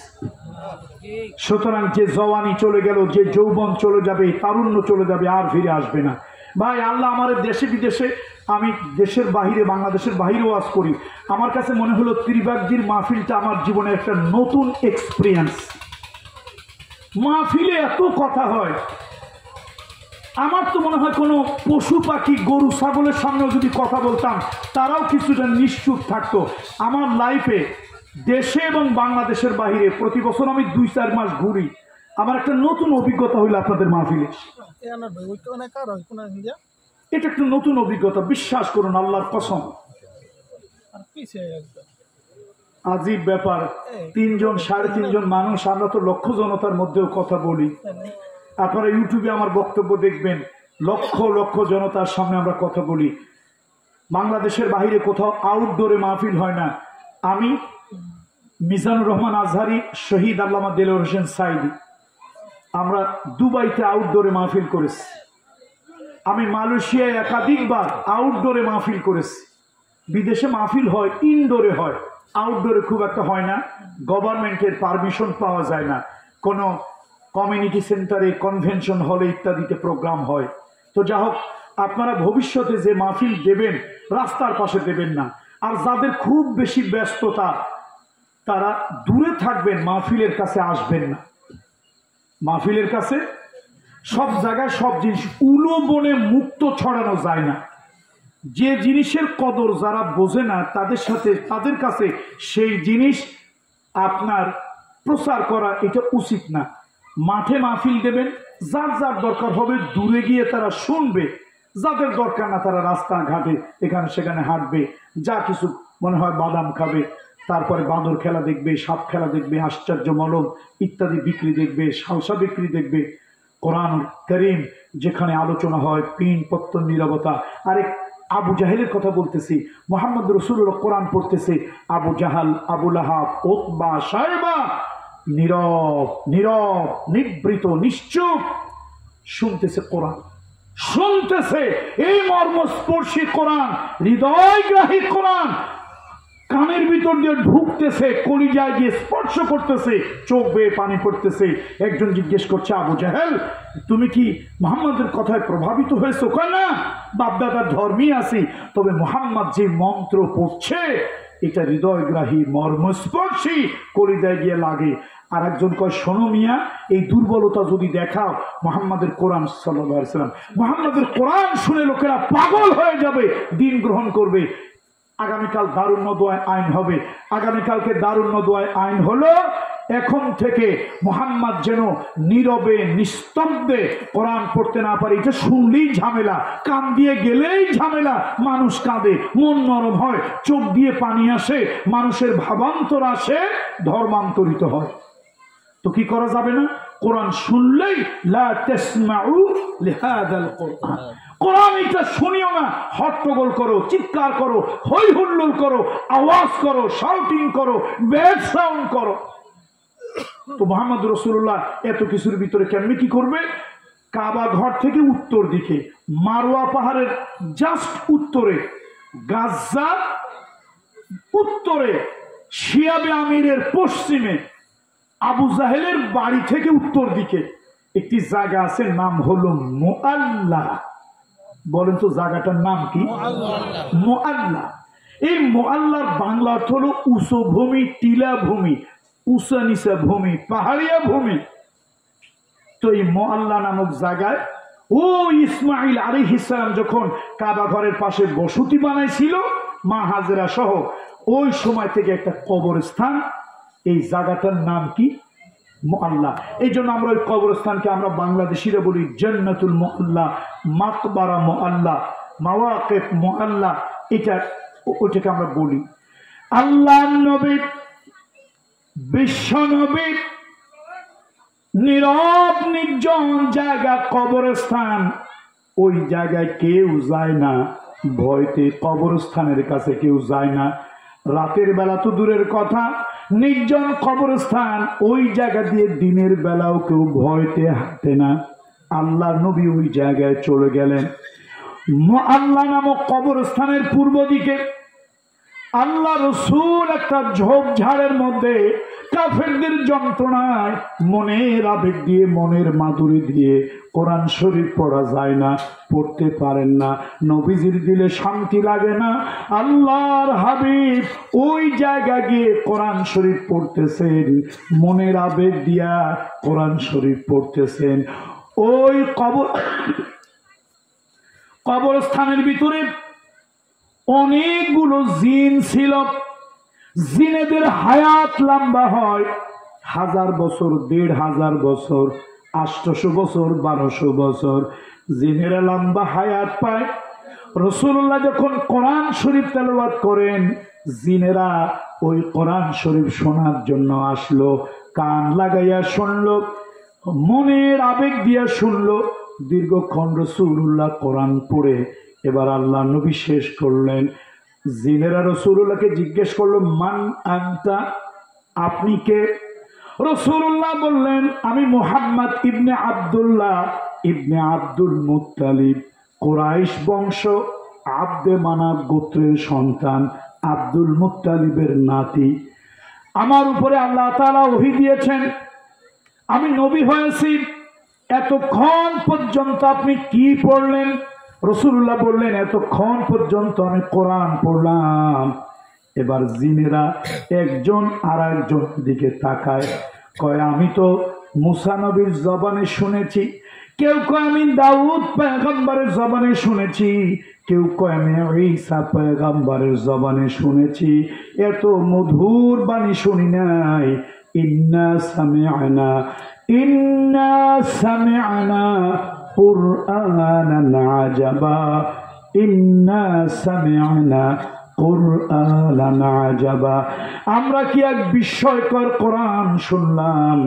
এই কোরআনের প্রতি আকৃষ্ট হয়ে তারা পড়ে নিল কালেমায়ে তয়্যিবা লা ইলাহা ইল্লাল্লাহু মুহাম্মাদুর রাসূলুল্লাহ, আল্লাহু আকবার, সাল্লাল্লাহু আলাইহি ওয়াসাল্লাম এটা পড়ে নিল। সে কোরআন আপনার এরকম নীরব নিভৃত জায়গায় কোরআনের তাফসীর দেবেন, কোরআন হবে। মানুষ চাতক পাখির মতো তাকিয়ে থাকবে। চাতক পাখি যেরকম বৃষ্টির জন্য উন্মুখ হয়ে তাকিয়ে থাকে উপরের দিকে, শ্রোতামণ্ডলী সামিঈন কোরআন যখন চলবে চাতক পাখির মতো তারা তাকিয়ে থাকবে, শুধু আল্লাহর কোরআন শুনবে। এটা এমন মধু, এটা এমন সুধা, এমন জাদু, যেটা শুনে তৃপ্তি মিটে না। হযরত ওমরের মতো লোক আল্লাহু আকবার এই কোরআন শুনে তিনি বিমোহিত, বিমুগ্ধ হয়ে, পাগল হয়ে রাসূলুল্লাহর হাতে হাত রেখে কালেমা পড়েছি। সুবহানাল্লাহ, সুবহানাল্লাহি ওয়া বিহামদিহি, সুবহানাল্লাহিল আযীম। যাও, আমি আর কথা বাড়াচ্ছি না। যে আয়াতটা তেলাওয়াত করছিলাম, নাহলে আবার বদনাম করবে সবাই। আয়াত পড়লো, একটা ওয়াজ করলো মহিলাদের। আসলে জানতাম না মহিলা মাদ্রাসা, এই জন্য একটু ওই বিষয়ে কথা বললাম। আসুন আয়াতটা তাফসীর করব না, একটু ব্যাখ্যা করি, শুধু অনুবাদ করি। বিসমিল্লাহির রহমানির রহিম। ওয়া'বুদুল্লাহ, আল্লাহ তাআলার ইবাদত করো, বন্দেগী করো, দাসত্ব করো। ওয়ালা তুশরিকু বিহি শাইআ, আল্লাহ তাআলার সাথে কাউকে অংশীদার শরীক করিও না। সমকক্ষ, সমপর্যায়ে, সমগোত্রীয় আল্লাহর সাথে কাউকে বানিও না। লা তুশরিক বিল্লাহ ওয়াবিল ওয়ালিদাইনি ইহসানা, আল্লাহর গোলামির পর আল্লাহ তাআলাকে অপ্রতিদ্বন্দ্বী এক এবং একক হিসাবে গ্রহণ করার পর যাদের ওসিলায় সুন্দর পৃথিবী দেখলা, যাদের ওসিলায় পৃথিবী উপভোগ করলা, ওই মা বাপের প্রতি সুন্দর সদাচরণ করো। ওয়াবিল ওয়ালিদাইনি ইহসানা ওয়াবিদিল কুরবা, আর শোনো, নিকট আত্মীয়দের সাথেও সদাচরণ, সদ্ব্যবহার করিও। ওয়াল ইয়াতামা, এতিমের প্রতিও করিও। ওয়াল মাসাকিন, আর ওই শ্রেণীর অভাবী লোক যারা ডোর টু ডোর ভিক্ষা করতে পারে না। কি করতে পারে না? ভিক্ষা যারা করে তাদেরকে মুসাফির বলি, ভিক্ষুক, সাইল। এখানে সাইলের কথা বলা হয় নাই। গ্রামে কিছু, সমাজে কিছু লোক আছে, ভিক্ষুকের কিন্তু চোখে পর্দা নাই। যাত্রার সামনে গিয়ে হাত পাতে 5টা টাকা দাও, 2টা টাকা দাও। আর ভিক্ষুক এখন চালাক, যদি দেখে আত্মীয় স্বজন কোনো সম্ভ্রান্ত পরিবেশ, ওই জায়গায় গিয়ে বেশি হাত পাতে, লজ্জায় পড়ে হলো দেয়। যদি কোনো বিদেশ থেকে আসছি, আমার কাছে টাকা নাই, কত ডলার দাও, নাহলে ইউরো দাও। কথা ঠিক কিনা? এই জন্য ভিক্ষুক যা তার কাছে হাত পাতে, ওর চোখের লজ্জা নাই, চোখে পর্দা নাই, এই বাড়ি সেই বাড়ি যায়, না দিলে বেহাইয়ের মতো হাত পাতে, এমন জায়গায় গিয়ে হাত পাতে, লজ্জায় পড়ে হলো প্রেস্টিজ রক্ষার্থে শেষে দিতে হয়। দেখেন, আল্লাহ তাআলা কিন্তু ভিক্ষুকের কথা বলে নাই, ওয়াল মাসাকিন, মিসকিনের কথা। মিসকিনকে সহজ কথায় মিসকিন হলো ওই শ্রেণীর অভাবী লোক যার ঘরে বাচ্চার বেতন দেওয়া, স্কুলে যাবে, মাদ্রাসায় যাবে, ছেলের বেতন দেওয়ার টাকা নাই, বই কেনার, খাতা কেনার টাকা নাই, ঘরের ভিতরে চাউল কিনবে, চাউল কেনার টাকা নাই, বোর কাপড়টা পুরান হয়ে গেছে, জীর্ণ শীর্ণ, নতুন একটা কাপড় কিনে দেবে, ওই সুযোগ নাই। সকালবেলায় আট প্যাট খেয়ে বের হইছে, গোসল টোসল করে পুরান জামাটা গায়ে দিয়া মসজিদে যাচ্ছে, মাঝে মাঝে উপরের দিকে, আকাশের দিকে মাথাটা তুলে তাকাচ্ছে আরশের মালিক। দুপুর বেলা যদি ঘরে রান্না না হয় তাহলে খাবার কিছু নাই, না খেয়ে থাকতে হবে। দোকান থেকে বাকি আনছিলাম, ভয়তে 1 সপ্তাহ ওই দোকানের সামনে দিয়ে হাঁটে না। এরকম কিছু লোকজন বোধহয় আপনাদের এলাকায়, গ্রামে নাই, আসেনি? এই লোকগুলোকে বলা হয় মিসকিন। গরিবের কথা, বড় লোকদের কথা সবাই জানে। তেলওয়ালা মাথায় সবাই তেল দেয়, এই জন্য আল্লাহ বড় লোকের কথা কয় নাই। আবার যারা ভিক্ষুক দাঁড়ে দাঁড়ে ভিক্ষা করে, ওদের চক্ষু লজ্জা নাই, পর্দা নাই। ডিসি সাহেবের কাছে গিয়েও ভিক্ষা চায়, এসপি সাহেবের কাছে গিয়েও চায়, এমপি সাহেবের কাছে গিয়েও চায়। আত্মীয় স্বজন যদি কথা কয় পরস্পর, ওর সামনে গিয়ে হাতটা বাড়ায় দেয়। বিদেশ থেকে যদি লোক আসে, টাকা না থাকলে ডলার, ইউরো, রিয়াল চায়। আল্লাহ তাআলা এমন একটা লোকের কথা বললেন, ও দুনিয়ার মানুষ, তোমার গ্রামে কিছু লোক আছে, অভাব আছে, কিন্তু মানুষের কাছে লজ্জার কারণে হাত পাততে পারে না। ক্ষুধার যন্ত্রণা, অভাবের যন্ত্রণা, একটা দোকান থেকে বাকি নিয়েছিল, 10 দিন, 15 দিন, 20 দিন টাকা দিতে পারে না, ভয়তে ওই রাস্তা দিয়ে হাঁটে না। ছেলের বেতনের অভাবে মাদ্রাসায় যায় না, মেয়ের বেতনের অভাবে স্কুলে যায় না। ওই মানুষগুলোর কথা কেউ মনে রাখে না।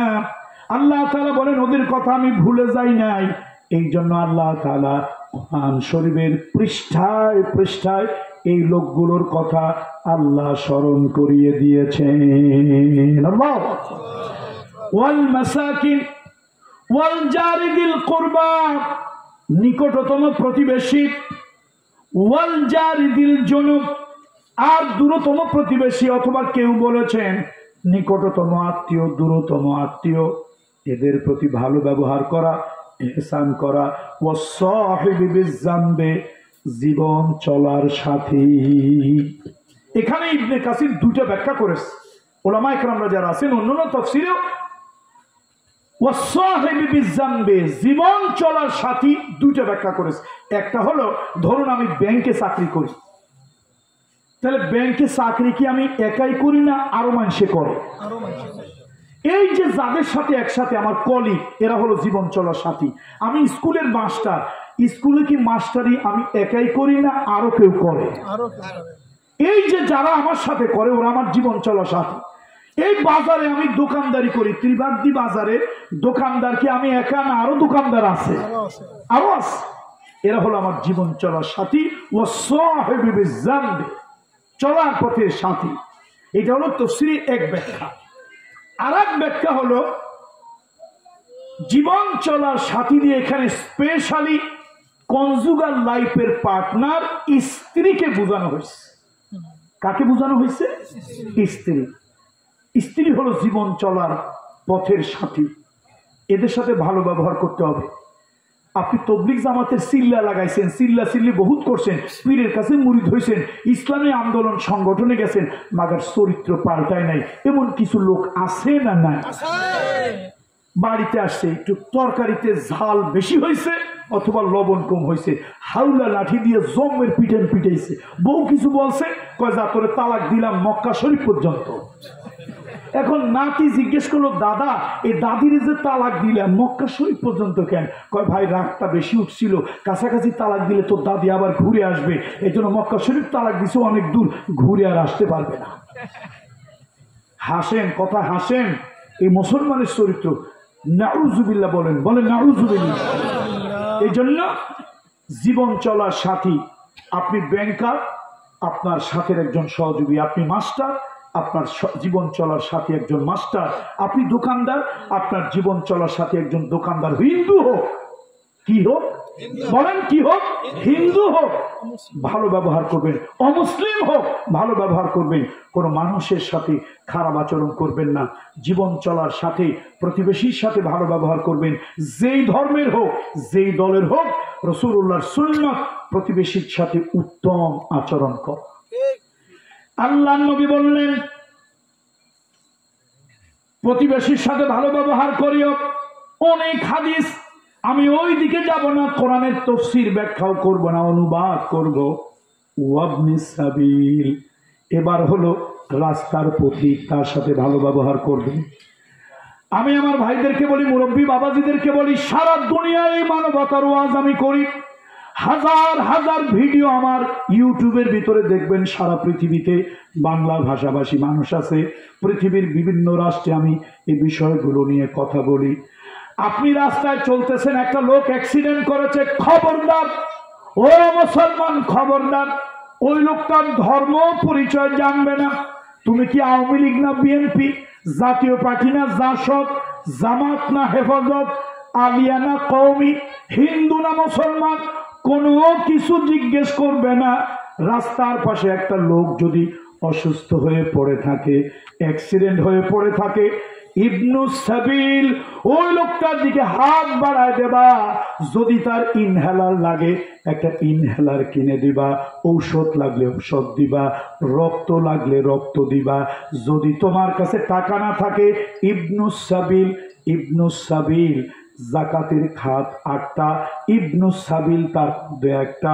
তোমার কাছে যদি সাধারণ কোনো টাকা না থাকে, জাকাতের টাকা দিয়ে হলো ইজি বাইক ভাড়া করে মাদারীপুর জেনারেল হাসপাতালে নিয়ে যাবা। হাসপাতালে নিয়ে লোকটারে মৃত্যু পথের যাত্রী সেবা করে তারে সুস্থ করলা। এবার জিজ্ঞেস করো, ভাই আমি রাস্তা থেকে তোমারে ধরে আনলাম, রাস্তা থেকে ধরে আনলাম, তোমার জীবন বাঁচতে সাহায্য করলাম, তুমি কি হিন্দু না মুসলমান, বৌদ্ধ না খ্রিস্টান, আওয়ামী লীগ না বিএনপি, জাতীয় পার্টি না জাসদ, জামাত না হেফাজত, তরিকাত না তবলিগ? পরে জিজ্ঞেস করবে, খবরদার আগে জিজ্ঞেস করবে না। আল্লাহু আকবার। আগে কেন জিজ্ঞেস করবে না? আগে যদি জিজ্ঞেস করো, তোমার ভিতরে ন্যারোনেস, সংকীর্ণতা ঢুকে যাবে। কাজী নজরুল, পাগলা নজরুল বলেছিল, একটা মানুষ ডুবে যাচ্ছে, কাজী নজরুল বলেছিল, হিন্দু নয় ওরা মুসলিম, ওই জিজ্ঞাসে কোনজন, কান্ডারি বলো ডুবিছে মানুষ, সন্তান মোর মার। একটা মানুষ যখন ঘরের ভিতরে আগুনে পুড়ে মারা যায়, হিন্দু মুসলমান, বৌদ্ধ খ্রিস্টান, আস্তিক আর নাস্তিক নয়, আল্লাহর সৃষ্টি মানুষ, মানবতার হাত বাড়িয়ে দাও, লোকটাকে জীবন বাঁচতে সাহায্য কর। কোরআন কি বলতেছে? বা কোরআন বলতেছে, তুমি যে একটা মানুষ বাঁচতে সাহায্য করলা। আমি বলি আমার বাপ আব্বা হুজুরের ওয়াজ না, কোরআনের ওয়াজ। ওয়ামান আহইয়াহা, ওয়ামান আহইয়াহা ফাকান্নামা আহইয়ান নাসা জামিআ। এই যে তুমি একটা লোকরে রাস্তার পাশ থেকে ধরিয়া, একটা লোকরে ইনহেলার দিয়া, রাস্তার সেলাইন দিয়া, রক্ত দিয়া তার জীবনটা বাঁচাইলা, যে ধর্মের, যে দলের, যে বর্ণের হোক, এই যে একটা মানুষ ইবনু সাবিল, কি বলুন তো, ইবনু সাবিল, এই লোকটারে নিয়ে যে তুমি বাঁচাইলা, তুমি যে একটা লোকের জীবন বাঁচাইলা তা নয়। আমি আল্লাহ কোরআনে ঘোষণা দিচ্ছি, সারা দুনিয়ার মানুষের জীবন বাঁচাইলে যেই সওয়াব হইতো, ওই সওয়াবটা আমি আল্লাহ তোমার আমল নামায় লিখে দিলাম। এটা কোনো ব্যক্তির কথা না, কোরআনের কথা, কোরআনের কথা। সুতরাং আসুন, ইবনু সাবিল, ওয়ামা মালাকাত আইমানুকুম, অধীনস্থ চাকর চাকরানি, এমপ্লয়ি, দাস দাসী। নবীজি মুহাম্মদ সাল্লাল্লাহু আলাইহি ওয়াসাল্লাম ইন্তেকালের সময় আল্লাহ নবী কয়টা কথা বলেছেন জানেন? 2টা কথা। বলুন তো, রাসূলুল্লাহ ইন্তেকালের সময় কয়টা কথা বলেছেন? আম্মা জান আয়েশা বলেন, রাসূলুল্লাহ আমার বুকের উপরে মাথা রাখান। আল্লাহ রাসূল ইন্তেকালের সময় মাছ খাবে, গরুর গোশত খাবে, ইলিশ মাছ খাবে, উটের গোশত খাবে, কোনো কিছু বলেন নাই। নবীজি ইন্তেকালের সময় একটা ইচ্ছা পোষণ করলেন, আমরা যেরকম মরার আগে এইটা খাইতে চাই, ওইটা খাইতে চাই, রাসূলুল্লাহ ইন্তেকালের আগে একটা জিনিস চাইলেন। নবীজির ইচ্ছে হলো একটু মেসওয়াক করবেন। কি করবে? একটু মেসওয়াক করবেন। নবীজির ইচ্ছে হইল। আম্মাজান ইশারা করলেন, আম্মাজান আয়েশা বুঝলেন। আম্মাজান বলেন, নবীজি এত দুর্বল, এত অসুস্থ, এই মেসওয়াকটা চাবাইয়া মেসওয়াক করবে, এই শক্তিটা নবীর গায়ে নাই। ও দুনিয়ার মানুষ, আমি আয়েশা সিদ্দিকা, আমার বুকের উপরে রাসূলুল্লাহ মাথা রাখা, আমি নিজে মেসওয়াকটাকে চাবালাম, নরম করলাম। রাসূলুল্লাহ মেসওয়াকটা উঠানে নামানোর ক্ষমতা নাই, আমি নিজে রাসূলুল্লাহর মুখের ভিতরে মেসওয়াকটা উঠিয়ে নামিয়ে উপরে নিচে করে মেসওয়াক করে দিলাম। নবীজি একটু স্বস্তি পেল। এবার আল্লাহ নবী একটা কথা বললেন, দুনিয়া থেকে বিদায় হয়ে গেলেন। আসসালাত, আসসালাত ওয়ামা মালাকাত আইমানুকুম। এই উম্মত, আমি তোমাদেরকে এতিম বানিয়ে চলে যাচ্ছি। 2টি জিনিসের ব্যাপারে তোমাদেরকে সাবধান করি, 2টি জিনিসের ব্যাপারে তোমাদেরকে সতর্ক করি। Be careful about 2 matter. দুইটা জিনিসের ব্যাপারে তোমাদেরকে আমি সতর্ক করতেছি। একটি হলো নামাজ, আর একটা হলো তোমাদের অধীনস্থ দাস দাসী, চাকর চাকরানি। খবরদার এমপ্লয়ীদের সাথে, চাকর বাকরের সাথে কড়া, কঠিন, রূঢ়, অমানবিক, নিষ্ঠুর, নির্দয়, পৈশাচিক আচরণ করিও। আমরা করি না? করি না? শোনেন, এখন কইলে তো আবার বলবেন হুজুর আপনি তো এমপি প্রার্থীতে দাঁড়াইছেন এই জন্য বলেন। আমাদের দেশের লেকচার বোবায়ও 3 ঘন্টা দিতে পারে। যারা বড় বড় নেতারা মানবতার কথা বলে, এই হিপোক্রেট ভণ্ডগুলি নিজের ড্রাইভারের সাথে এক টেবিলে খেতে পারে না। অথচ শ্রমিক মে দিবসে শ্রমিকের পক্ষে বিরাট কথা কইছে, কলজার ঘাম ঝরাই দিচ্ছে, একেবারে জীবনের অর্ধেক দিয়ে দিছে, কিন্তু নিজের এমপ্লয়ির সাথে এক টেবিলে পাশাপাশি চেয়ারে বসে খেতে পারে না। তার প্রেস্টিজ পাঞ্চার হয়ে যায়। যারা মুখ দিয়ে কয় একরকম, উপর দিয়ে দেখা একরকম, ভিতরের আচরণ আর এক রকম, এদেরকে কি বলে? কি বলে? বর্ণচোরা, মুনাফিক, হিপোক্রেট। এই জন্য আসল রাসূলুল্লাহ সাল্লাল্লাহু আলাইহি ওয়াসাল্লামের মতো আল্লাহ তাআলা কোরআনে যেটা বললেন, ওমা মালাকাত আইমানুকুম, অধীনস্থ লোকদের প্রতি ইহসান করা, মানবিক সদয় আচরণ করা। ইন্নাল্লাহা লা ইউহিব্বু, আল্লাহ ভালোবাসেন না। ইন্নাল্লাহা লা ইউহিব্বু, আল্লাহ ভালোবাসেন না মান কানা মুখতালান ফাকুরা, যারা অহংকার করে। অহংকারী, আল্লাহর কথা শুনে যারা ঘাড় ঘুরায় চলে যায়, আল্লাহর কথা শুনে ঘাড় ফিরায় চলে যায়, আল্লাহর কথা যাদের কানের ভিতর দিয়ে ঢোকে না, মমতাদের কথা কানে ঢোকে, বাউলের কথা কানে ঢোকে, আল্লাহর কথা কানে ঢোকে না, এরকম কিছু বেয়াদব মার্কালো সমাজে আছে না নাই? আল্লাহকে ইন্নাল্লাহা লা ইউহিব্বু, এই বেয়াদব গুলোর আল্লাহ ভালোবাসেন না, পছন্দ করে না। এরা ঔদ্ধত্যপূর্ণ, অহংকারী। আল্লাহ তাআলা কোরআনের কথা অনুযায়ী আমাদেরকে আমল করার তৌফিক দান করুন।